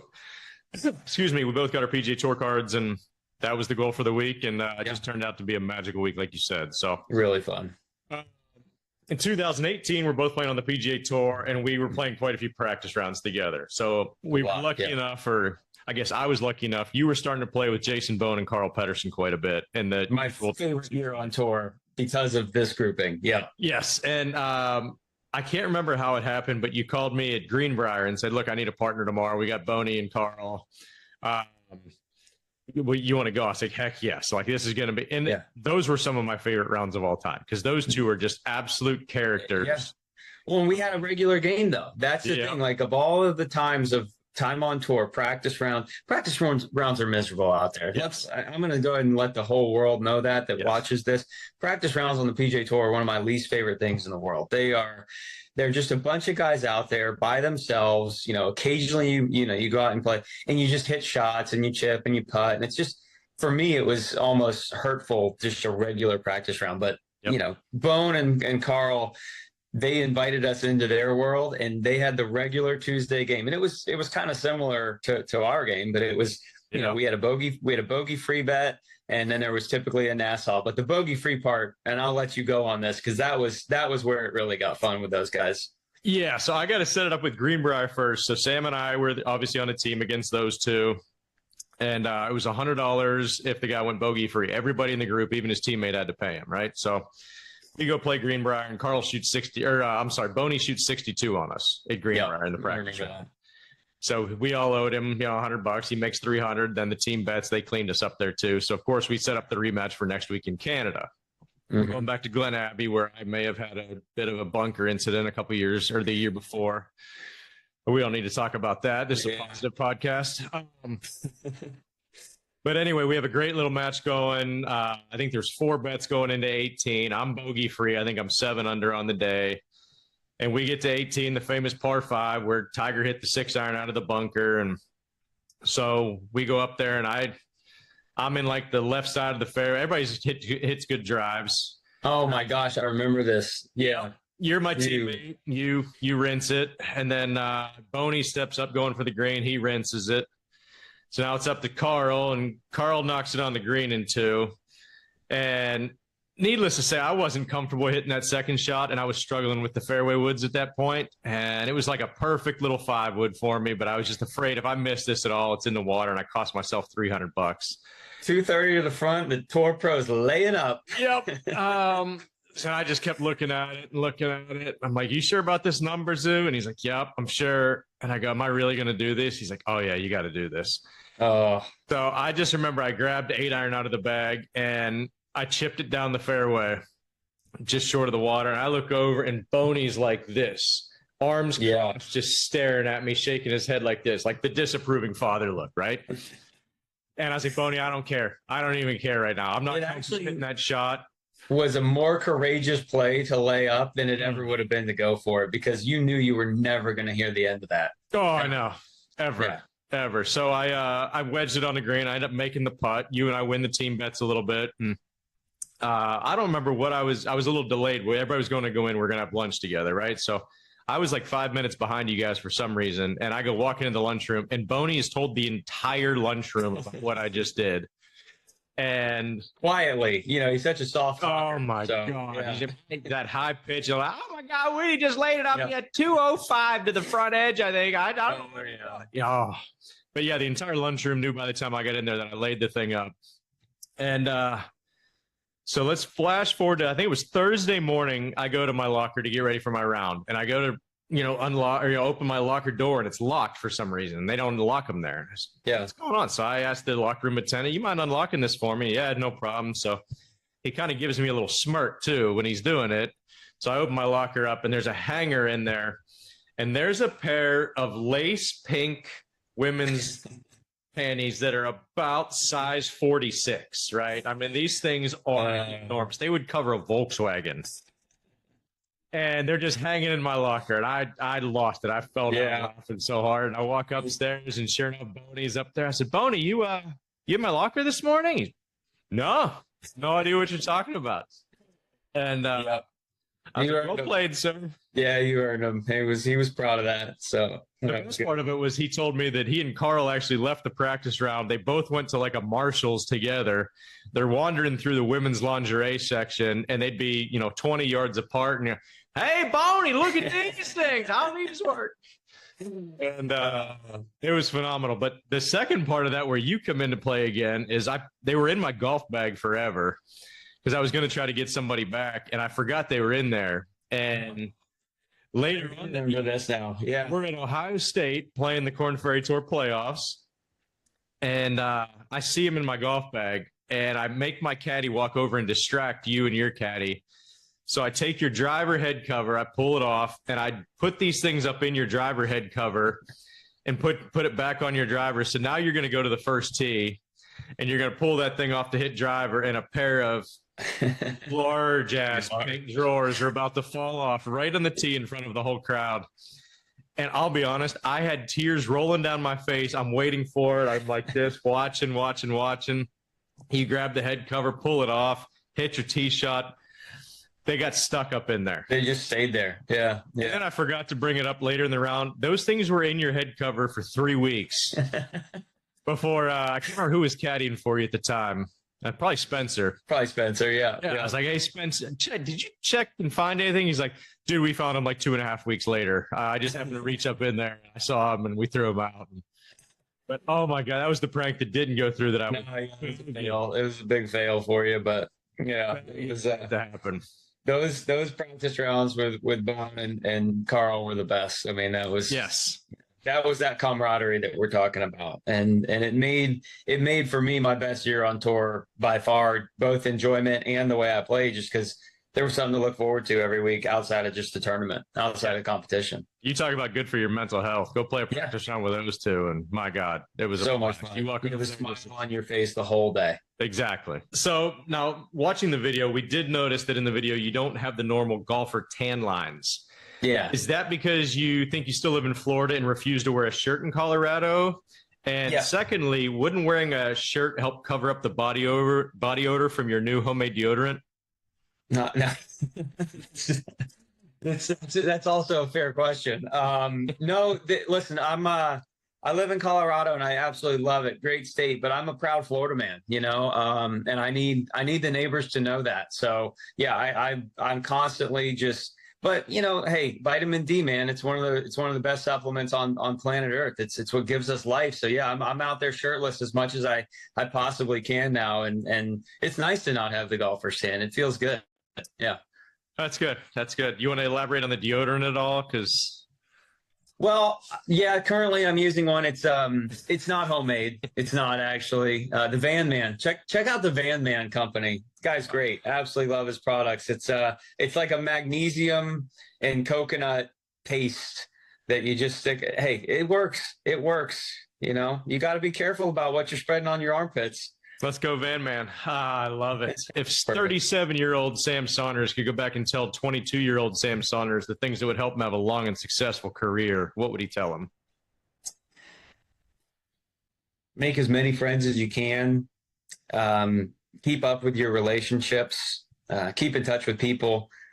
Be nice, which I'd like to think I did an okay job of that. Just be nice to everybody. It's so nice. It's so easy to it's just so easy to be nice to people when you're doing this career, and to take the time to treat people the right way. It's a lot of work to be an asshole. It really is. And you don't need to be. It's way cooler to be nice, and being good at golf doesn't require the latter. So that would be kind of my number one thing I'd tell 22-year-old Sam. But gosh, I mean, take care of yourself. I think that's, find a good routine, both physically and mental. You have to, because the one thing I figured out at that age, or as I got a little bit older, is at some point it's going to end for everybody. Your golf career, no matter how good you are, it's going to come to an end. And make sure that you're doing the things in life, that you have friends and family and a support system that you want to be around when it's over, because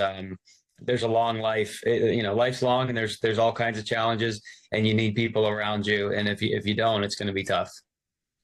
Perfect answer, Sammy. I couldn't agree more. And that's one of my big things right now, is to make sure your life off the golf course is holistic and round, so that if I pulled that part of your life away, are you still happy?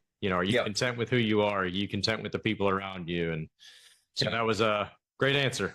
Great answer. Well, I'd just like to plug that I'm very fortunate. I have an amazing wife and two amazing boys, and I had a very average professional golf career, but I would not trade one thing in the world. I wouldn't trade careers or lives for any player out there, and I'm very grateful for that, and I'm very grateful that I made friends like you along the way. That's it's cool, and even though there's gaps in time where we may not talk to each other for a year, the real friendships are the one where you can pick back up right where you left off, and then it makes you realize now we keep in touch with each other a lot better, because sometimes you think you're too busy in life to keep up with your friends, and there's nothing more important than keeping the relationships that you have.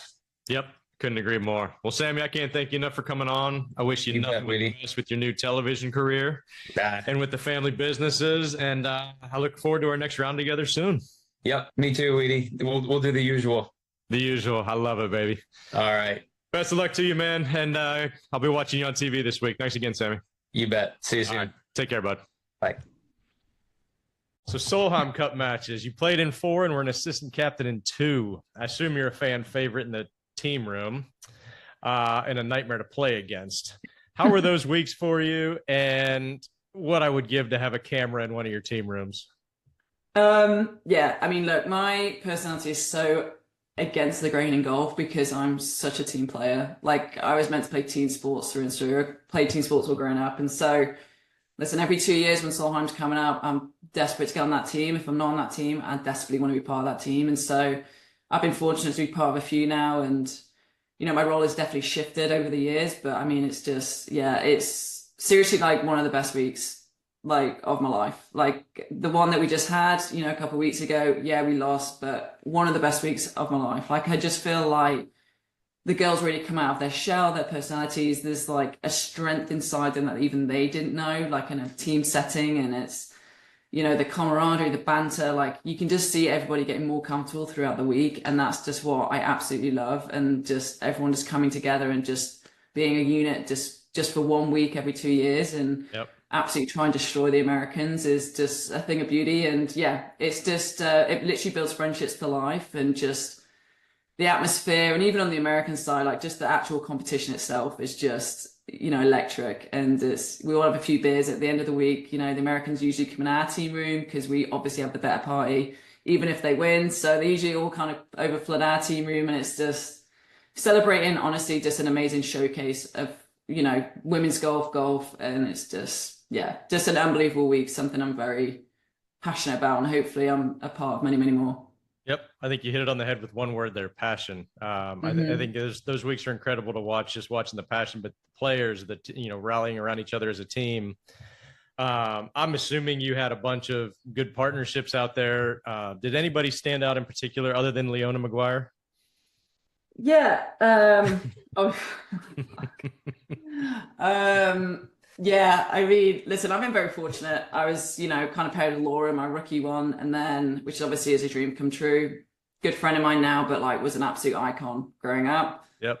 Was the reason I took up the game of golf. Then me and Carlotta Sagando, again, an amazing friend of mine, one of my best friends. The passion, and then I got put with Leona, who absolutely hated me at the start of the week. I think she pretty much hated me up until about the 8th hole on the Friday morning. So I may have been told to ask you that. Yeah, I know. She no, she did hate me. I remember. So we, Katrina Matthew obviously is like, Mel, you're going to play with Leona, and I was like, wait, this is a joke. I was like, she hates me. She's like, no, I need you to do this role, and I was like, oh God, okay.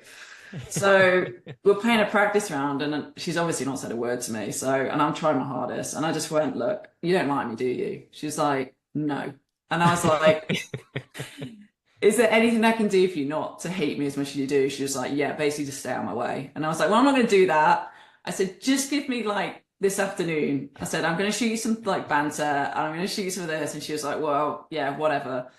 Anyway, by the end of the day, she actually sat next to me at dinner. So I thought, well, this is progress. And then, yeah, then we just absolutely killed it for like 2 days and just became like really good friends randomly.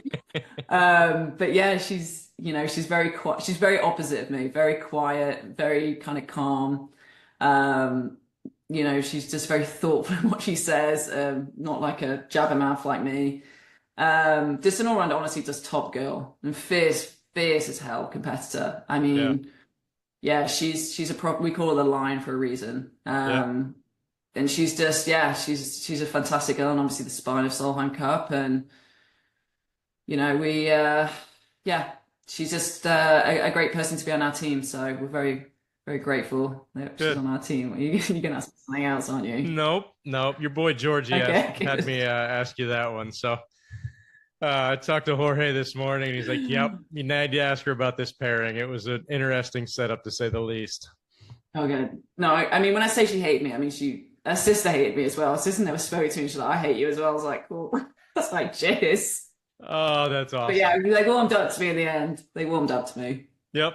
Number two, what is more nerve-wracking, the first tee of a Solheim Cup or sharing a studio with Brandel Chambly?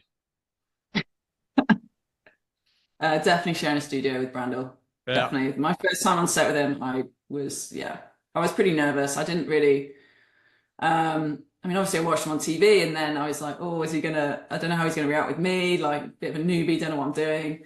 But we actually hit it off. Great guy. Despite people's opinions, I will stick up for the guy. I think he's been fantastic with me. Could not have been nicer. Taught me a lot, and one of the hardest working guys I've ever met. So Yep. yeah, but definitely more nerve-wracking working with him the first time. I heard you were a little nervous there, and then you said something during a commercial break that got him going and kind of broke the tension. Yeah, And I said a really inappropriate story about someone, and he just was like, "You said what?" And so yeah, that's kind of what broke the ice. yep, there's the real Mel right there. I'm actually going to swap out number four here and ask you a very common question that we ask a lot of golfers. Have you ever sent your caddy to China and then decided not to go to the tournament? Okay, I don't know who you got that from. You got that from Drew, didn't you? No, definitely not. Okay, luckily he was a good friend of mine. I did accidentally tell him I accidentally forgot to tell him that I'd withdrawn from the event, and he texted me on like the Tuesday, and he's like, "Mate, I'm on the range. Where are you?" And I was like, "I'm at home." And he's like, "Well, I'm in Mission Hills, China." So, and I was like, "Oh shit!" I was like, "I knew I forgot to do something." But luckily, I got him a bag out there, sorted it out. But yeah, not a great move for me. That is incredible. You Yeah, it sent was your bad. caddy to China and didn't Yeah. show. And luckily, he's still one of my best friends. But yeah, it was bad. But I did get him a Oh, job. He actually finished top 10 that week. So he probably made more money than caddying for me anyway. oh, there you So it go. all worked out. Wow, very nicely done. Yeah. All righty. So your home course is obviously Atlantic Beach Country Club here in Atlanta Beach, Florida, a place near and dear to my heart as well. So you have a best ball match there where the winner gets $1 million. Okay. Your opponent, who you get to pick, is either going to be Brooks Koepka or Miles Russell. Who are you playing? Oh. Okay. Do you want me to be honest? I know that Brooks does not like focus that much on games like that, whereas Miles would just probably shoot about 12 under. So just for the crack, I'd have to choose Miles. Just for the crack. I would just choose Miles because I know that he knows that course so well. He knows every read on that golf course. He's out there every single day. I'm like, I'd probably bank Miles to shoot lower than Brooks, to be honest. Yep, that's why I made it at Atlantic Beach. So at least make that one a question for you, and make you think about it a little bit. Now, you've said in other interviews that you didn't see the success that you wanted on the PGA Tour immediately because you may have gotten a bit distracted with all the other opportunities and the life that comes out there. I think this is a huge thing for a lot of the young guys now that are, they're not used to being out there. It was one thing, but then also all the perks that come with it, with the courtesy cars and the hotels and the pro-ams and the parties at night. And I mean, just the stuff that comes along with having a PGA Tour card. How do you think you would handle that balance now, knowing what you know?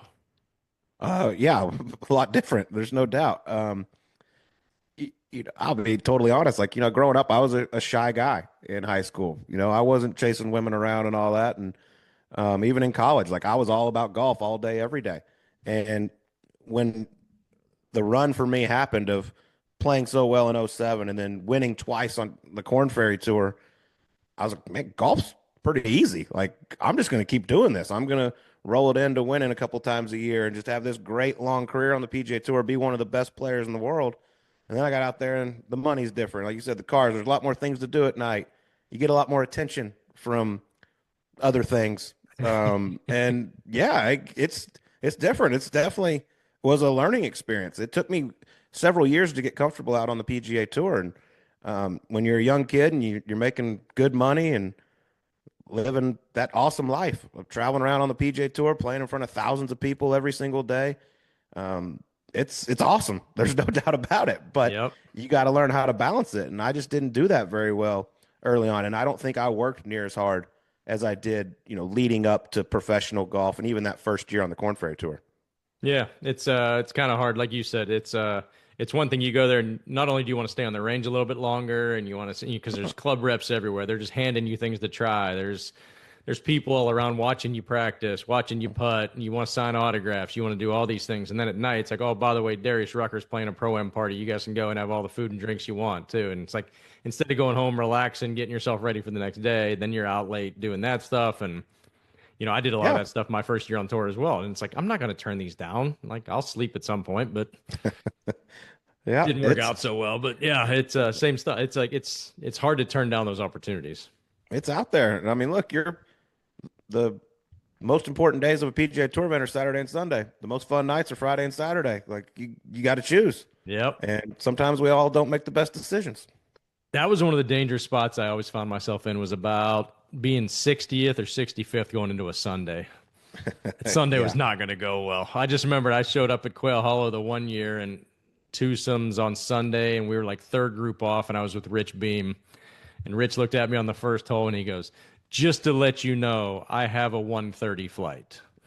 I am going to make it, so let's go. Yep. Beamer, Yep. one of the best. Q School's going on this week. And they'll be giving away 5 PGA Tour cards and a bunch of Corn Ferry Tour cards. Now, understanding the game the way that you do, is there a better tournament to watch all year than Q School? And what are your thoughts on the pathway to get to the tour now?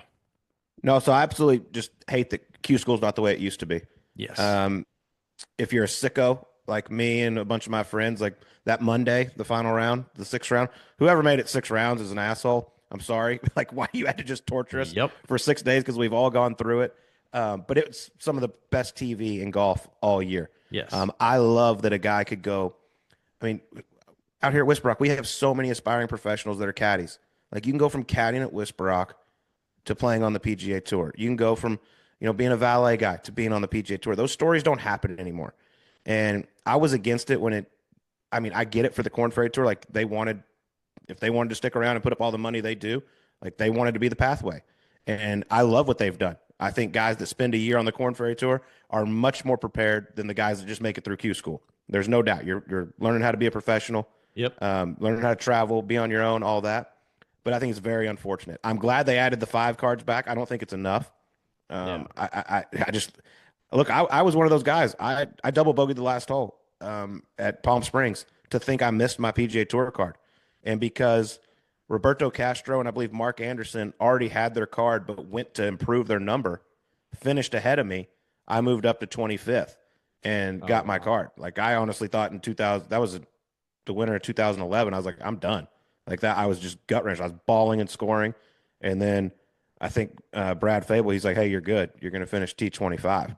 And I mean, it was wild. So I remember I've that been year, actually. I think I was there as well.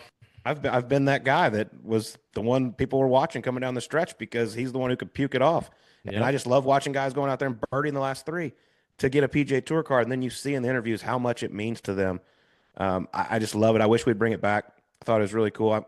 But hey, they don't really care about the little people anymore. Nope. It's all about the stars. That's what drives your game. That's what makes the money. Yep, I couldn't agree more. I get asked all the time, what was the most nervous you've ever been on a golf course? And without a doubt, it was Q School. 2006. I went to Palm Springs as well, and I shot 75, 71, 73, something like that. I was in 120th place or something like that. I was just trying to get a full Corn Ferry Tour card. And then I went 65, 65, and was in 22nd. And I just remember I went to sleep. I fell asleep pretty early. I woke up at whatever, 1 in the morning, 2 in the morning, and I just rolled around the rest of the night because I'm like, holy shit, there's a chance I could get a PGA Tour card out of this. And the thought never even crossed my mind all week. And I went out and shot 67. I ended up finishing seventh, I think, overall. But standing on that 17th tee, the island green, I had Ernie Lopez caddying for me. And I just remember looking at Elo, and I'm like, if you ever had a joke, now's your time. Like, please Just give me do a joke. something. Do Yeah, something. Don't let me just stand here. And holes like that are awesome, but when you're playing for your livelihood and knowing, okay, I'm pretty comfortable right now, but if I somehow soup 3 balls right here, it's all going to come crashing down. Yep. Yeah, I mean, I had that story that year at Q School because I'd never been successful getting all the way to the PGA Tour through Q School. I think I went 3 times. But this time in 2011, the first hole on the Nicklaus course, the tee shot, I just did not like it, did not suit my eye, and I woke up every 30 minutes the night before that final round. I was like 2 shots inside the number, thinking of that first tee shot. And I'm like, what is going? This brain is powerful, man. All of ours. I mean, I thought Joel on our pod talking about his Saturday night before going out and shooting 64 at RSM at Sea Island to keep his card, where he woke up and started looking at shot link and everything and seeing where he needed to be on the FedEx Cup, how many points he needed to earn to get his card in the middle of the night when you're getting ready for one of the most important rounds of your life. So one thing you always seem to do when you were out on tour was have dinner with other players, reps, and possibly find some nightlife afterwards. I say that in a positive way, and that I think that the camaraderie on the PGA Tour has dwindled completely, and it's a very lonely place of hotel rooms and DoorDash. All jokes aside, how do those nights help your mindset while being out on the road for weeks at a time? Yeah, it's a lonely spot, right? I mean, as you know, the hotel room. I talked to Podrick Harrington about this. The hotel room is a very dangerous place. Like just being in there by yourself, alone with your thoughts, just you and TV, laying in bed. Like everyone sees the PGA Tour as just this, and just all professional sports is just incredibly glamorous lifestyle, and it is for a lot of people, but it's also not for a lot of people. Not everybody's flying around private, staying at the Ritz, eating fancy dinners, but you get out there, you get lonely. And the way I treated it is like I always had a high school team, had a college team. Then all of a sudden you're out there and you're like, oh, I'm by myself. Like I'm my boss now. And so I always wanted to be around people. I've always felt that way. It didn't matter who it was. I would talk to a stranger, eat dinner with a stranger. I didn't care. But I always wanted just to be around people and just get my mind away from the grind of golf. Like it can beat you up out there, especially when you're not playing well. So I always just wanted to be out and about, like not doing anything crazy. Like I played hungover twice in my 8 years on the PGA Tour, and one of them was a total accident. The other one was on purpose because I played so bad on Thursday. But yeah, it can get lonely out there. I mean, especially like I'm married, I don't have kids, but being a young guy out there where your kids are young or your kids are going to school and you're out there away from your family, where that's your support system.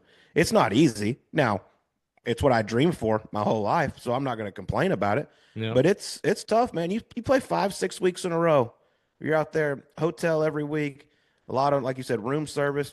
You go to the wrong hotel at night. You go to the last week's room number because you get all confused. Oh yeah, for sure. But yeah, man, I've always been big on just having a bunch of people around me at all times, whether it's going to dinner, going out. Like I said, Tuesday was one of my favorite days of the week. I just loved walking up and down the range, talking trash, and then getting the game going. Yeah. No, that's awesome, man. That's it's kind of a lost art out on the PGA Tour now, and I keep hearing these stories about how there's 24, 25, 26-year-old kids that are out on the PGA Tour. They're making millions of dollars, and they hate it. They're miserable. And, I wish the tour would do a better job of getting these guys ready for what they're about to face instead of just like, hey, man, we got a brand new prize pony here. We're going to march him out there and, hope he plays good golf. But at the same time, like these are 24-year-old kids. Some of them are, Dunlap, Nick Dunlap's what, 20? 20 years old. Maybe he's ready for this, maybe he's not, but I mean, he got pushed into the limelight now and he's won twice already. It's like, there's a lot going on out there that, 20-year-old kid's probably not ready for. So I know you got to get running here shortly. We're going to hit you with a quick 6-pack of questions, and then we'll let you go. Number one, if I made you a producer for The Match, but we're going to air it on HBO, you get 4 teams of 2 competing against one another. Which trash talking, big gambling characters would you bring in to fill the field? You can go golfers or celebrities. Well, I think Kiz will be involved. Yeah. I'm excited for what he's going to do at NBC. Barkley is the best. Yeah. Blake Griffin is going to be involved. He is hilarious. I don't know. They didn't promote this last celebrity match very well that was down there in Florida that Wayne Gretzky won, but Blake Griffin stole the show, as did Nate Bargatze, who is funny. Probably bring Pat Perez in a little bit. He's hilarious, and it's on HBO. You can say whatever you want. I love Perez. I think Bryson's going to have to be involved with what he's doing now. He's going. People, what he's doing in the content game is fantastic. It's unbelievable. MJ's been my number one forever, and nobody talks better trash than him. I have no idea how many people that is so far, but you're close enough. I'd say just because I love having fun with him and I get to work with him every week out on CBS, Frank Nobilo is going to be involved somehow. He might be just like carrying my drink or something, but he is definitely involved because I love Frank. I had a question here that I was going to say that I love the back and forth you and Nobilo get going here. It's awesome. And you know what's funny is some people think we don't like each other. Oh no, I see the opposite. Hilarious to me. Yeah, I just love how you guys have to jab each other going into commercial breaks all the time or something along those lines. It's awesome. We've had some of our bosses be like, "Hey, are y'all okay?" And we're like, "Dude, we're just trying to make it fun." Yep. No, he's one of the best guys out there. I think he's one of the most underrated guys in golf coverage, and he's so good at what he does. But it's nice to see you guys open each other up a little bit here and cut loose. Funny story about that 3-putt at Sawgrass, though. Obviously on 18, lip it out, get to scoring, turn phone on, first text, the Seagull, Charlie Hoffman, nice 3-putt. And for those of us that know Charlie at all, not surprised in the least. Not at all. By the way, I'll let you do this one. Give me the background on the nickname Seagull, because this is the best nickname in golf, and I'll let you do it justice since you're one of his good friends. So I didn't make it up. I will say that. He claims the original Seagulls were John Mallinger and Bill Lundy, who played on tour for a long time. But the whole thing is Seagulls fly around and shit on everybody, and that's what Charlie does. He is just so good. For everyone that knows him very well, knows he can be a Seagull. And it's the most perfect nickname of anyone I've ever come across. Yes, 100%. As soon as I heard that, I laughed out loud because I'm like, that's perfect for Charlie. Well, before we let you go, I want to hit you with our 6-pack of questions. It's just 6 easy, fun questions to let that personality of yours shine even more. Is it because I have a 6-pack is why you're calling it a 6-pack? If I called it that, it would be the party ball of questions. You and I spent too many days at the Atlantic Beach bar to know that that there's no 6. You might have abs, but they're hidden right now. Yeah, they are hidden. All right, so the first one, I'm going to make you the general manager for a football team in a new league that I just created. It's a 4-on-4 football, and you get your choice of current players. But I need a quarterback, a running back, and 2 wide receivers. And then on defense, I need 2 secondary guys and either 2 linebackers or edge rushers. So pick me your all-star teams. All right. Well, you're gonna have 2 edge rushers. Who's gonna block them in this 4-on-4 league with 2 receivers and a running back? See, I don't need let these guys run free and hit the quarterback in the face. Or just a fantasy? They're not actually gonna play each other. There we go. Thank you. I'm just trying to come up with a way here, and of course, I had to ask the NFL coach who's going to pick the question apart. I'm just going to tell you, it's a shitty league. Quarterback's going to get killed. All right, my quarterback would be obviously Patrick Mahomes. He's the best in the world. Now, if I had to have a scrambler, I'd probably take Josh Allen second. Lamar's a close third, and Jaden Daniels is really a close fourth. This guy's a monster. Joe Burrow's up there. But anyway, what's his name? Patrick Mahomes is by far the best. Top 2 receivers would be Tyreek Hill for his speed, playmaking ability. Another one would be Justin Jefferson because of his size, athleticism, and ability to go anywhere on the field. My running back would probably be, I'd probably go with the king. I like just the King Henry. I like the way he walks Yeah. out of the tunnel. You see him walk into the tunnel the other day with his tank top on. He's the first guy massive. off the bus. Yes. He's the first guy off the bus. So there you have. There's my offense. My two edge rushers would be probably Miles Garrett, obviously, and T.J. Watt. Okay. Be my top two. Obviously, the guy that just blew his leg out, the tibia, the kid for the Lions. He's really good too. Hutchinson and my guy for the Raiders is really good. But I got to go Watt and Garrett. And then you got two corners. Patrick Surtain Jr. is definitely number one. Size, length, toughness. He's a bad son of a gun. Yep. And I'd probably go on the other side. I'd probably go. There's a lot of really good ones. Really, really good ones. I'd probably go Sauce because he's 6'1" and can run. But there's a lot of other really good ones that I like. But that'd probably be my group off the top of my head.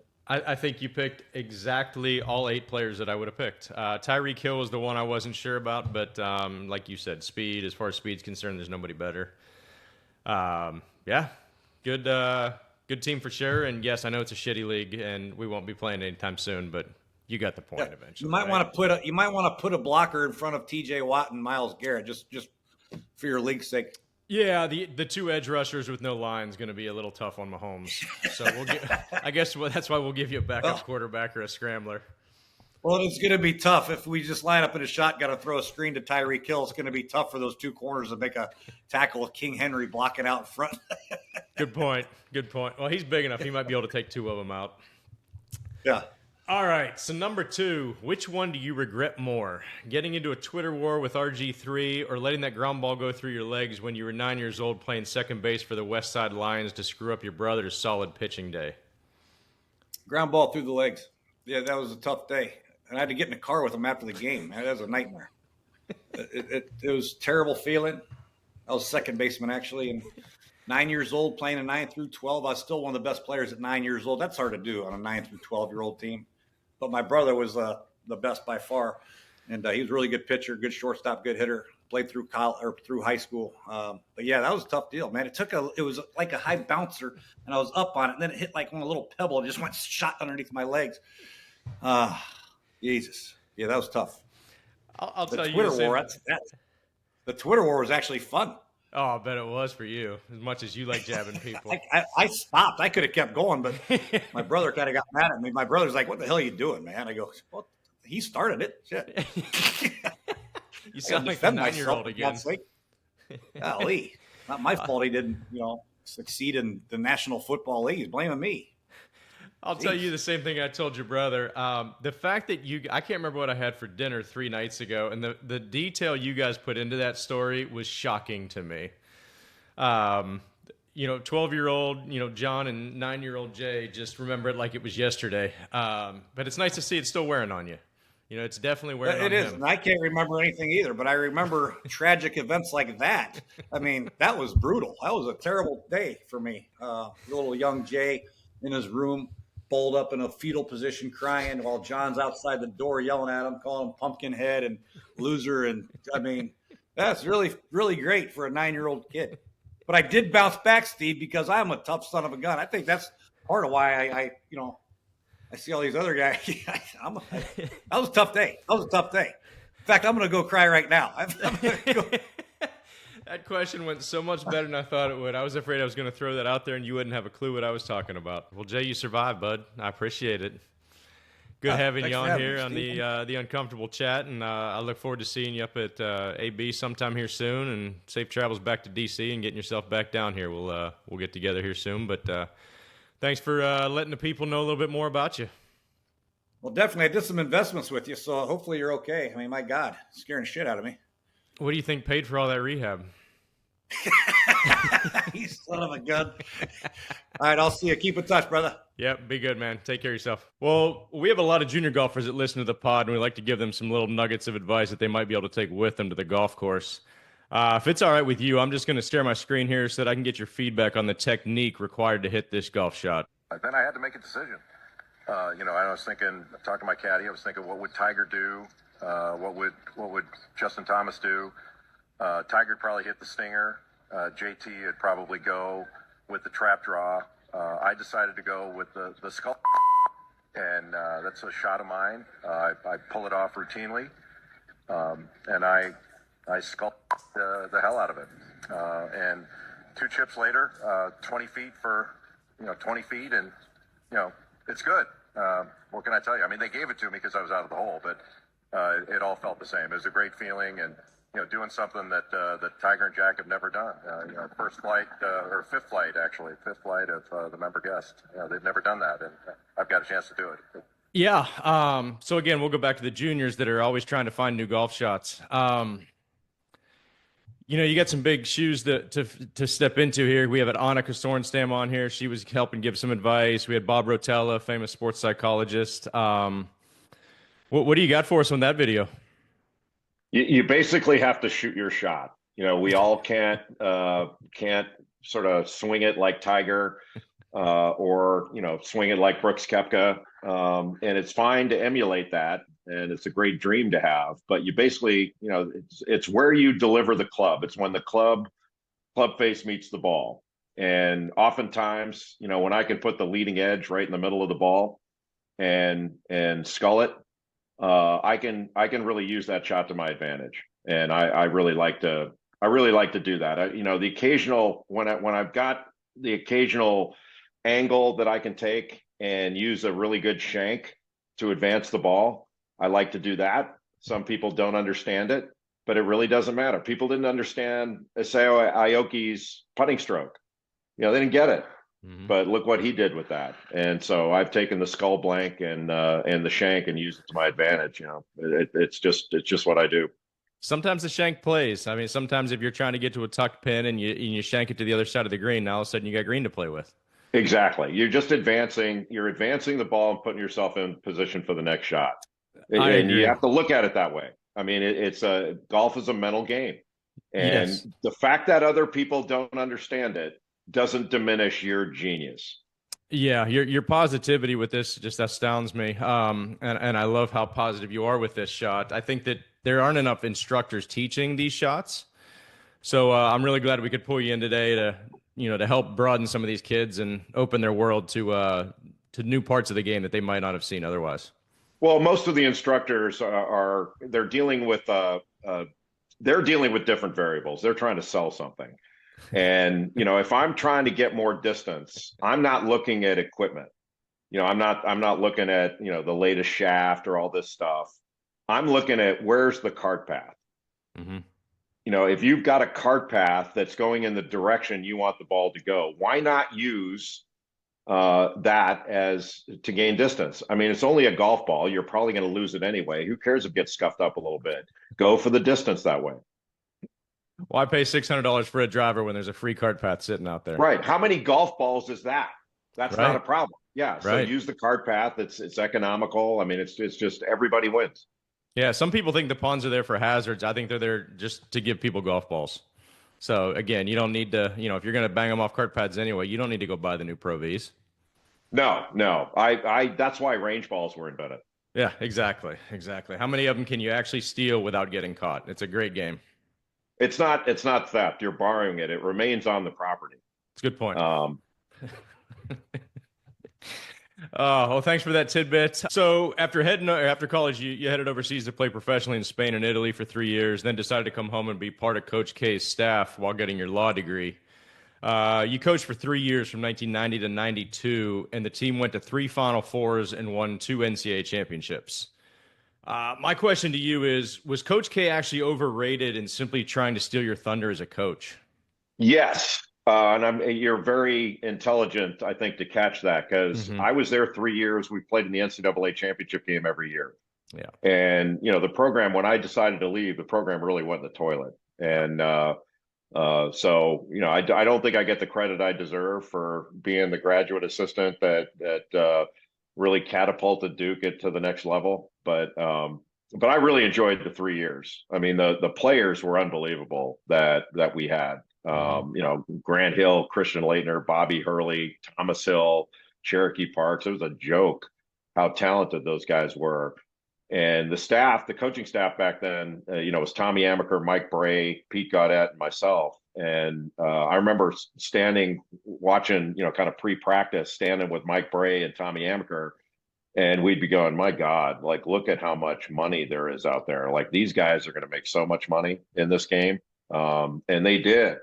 The number of pros and just all-time greats out there, it was kind of absurd, the talent. And, when it was so interesting, like when you told them what to do, they could do it. It wasn't like you had to teach them how to do it. They could do it. And Coach K just orchestrated everything. But it was a joy to be able to watch them every day. Yeah, that's amazing. There's a handful of teams that will go down in lore as teams that you can name the starting five on, whether it was UNLV's teams or the Fab Five or Duke's 91, 92 teams. Definitely fall into that category as well. They're just so much talent at every position, and I guess that's how you get to 3 national championship games in 3 years. One of your segments is titled 94 Feet, where you walk the court with one of the student athletes or coaches or celebrities, firing off a bunch of questions to them. Well, since you and I can't take a stroll together, I'm going to introduce you to my segment that we're going to call 94 Seconds.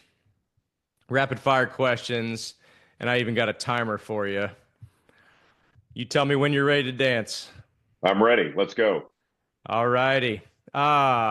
Favorite food while playing pro ball in Italy or Spain? Risotto. I got to eat for free over there because the team I played for, the teams owned restaurants, and so I ate at a chef's table every night. And risotto was by far my favorite. There you go. Stuck on an island, you get one rapper to listen to the rest of your life. Who is it? Jeezy. Lowest round you've ever shot on the golf course? 73. Do you plan on coming back to play with the Mavericks and Luka since they still own your rights? Well, I don't know that they still do, but they did for you. I was never cut. I was never actually cut. And I tried to get them to waive me about 15 years ago. And I'd come up on the waiver wire as the Mavericks waived Jay Billis. And my friends would be going, what, you idiot? Are you still trying to play? You couldn't play when you could play. I thought that would have been fun. Favorite golf course you played? Pine Valley Golf Club, without question. Is it true you hit a 2-iron off the tee for 2 full years? Longer than that. When I first started playing, I hit a 2-iron off the tee for about 10 years. And I think I stopped doing it when a former teammate of mine, Danny Ferry, we were standing on a tee box and he said, let me see that thing. And then he hurled it into the woods and said, surrender to the driver now. And then I did. Fair enough. Most underrated college basketball coach? Underrated college basketball coach. I still think it's Nate Oates at Alabama. He's still underrated. Okay. What is I got to add one more in for you here. Add one more. We'll go 90, 99. There you go, because I can't leave the kids out of it. What is your favorite drawing of your daughters? She did a drawing of all the basketball shoes I ever wore because I'm a sneakerhead. And so she went back to when I was a 4th grader and she put like 16 pairs of shoes up, like Converse Chucks, Pro Keds that I wore when I was a kid, Pony. People remember Pony. Oh, yeah. I wore those in high school, and Converse, Nike, Puma, you name it. I had everything back in the day. I still do. And last one, have you finally forgiven your son for failing to acknowledge you on your 94 feet interview? I don't know who you're talking about. I don't have a son. Well played, sir. Well played. I hate to ask guests for a story, but if you got a good Rafferty story, I'd love to hear one because the guy's just an absolute legend. I got plenty of them. One of the best was we did a game at Notre Dame, and it was me, McDonough, and Raft, and then we had a game 2 days later in Milwaukee, Marquette game. So we thought, all right, after the Notre Dame game, instead of shooting to the airport and taking a short flight, we'll just drive. It's an easy drive. So we had 3 rental cars. So we're like, all right, we'll take 2 of them back to the airport. We'll all jump in the biggest one. We'll go. Well, I had the biggest rental car. And so we're about to head back, and Raft can't find his rental car. So he's walking the entire length of the parking deck on 2 levels, hitting the little key fob. And he looked like, your younger listeners won't remember this, but he was Mr. Magoo. Yeah. And it was ridiculous. And finally, McDonough said, Raft, where did you have dinner and drinks on Friday night? And he goes, oh, my God. Oh, it's at Parisi's. So we drive to a restaurant. His car had been snowed over. He left it there for like 2 days, 3 days, and forgot that he left his car there. And so we had to clean it off and take it back. And so the next night, we're doing the Marquette game.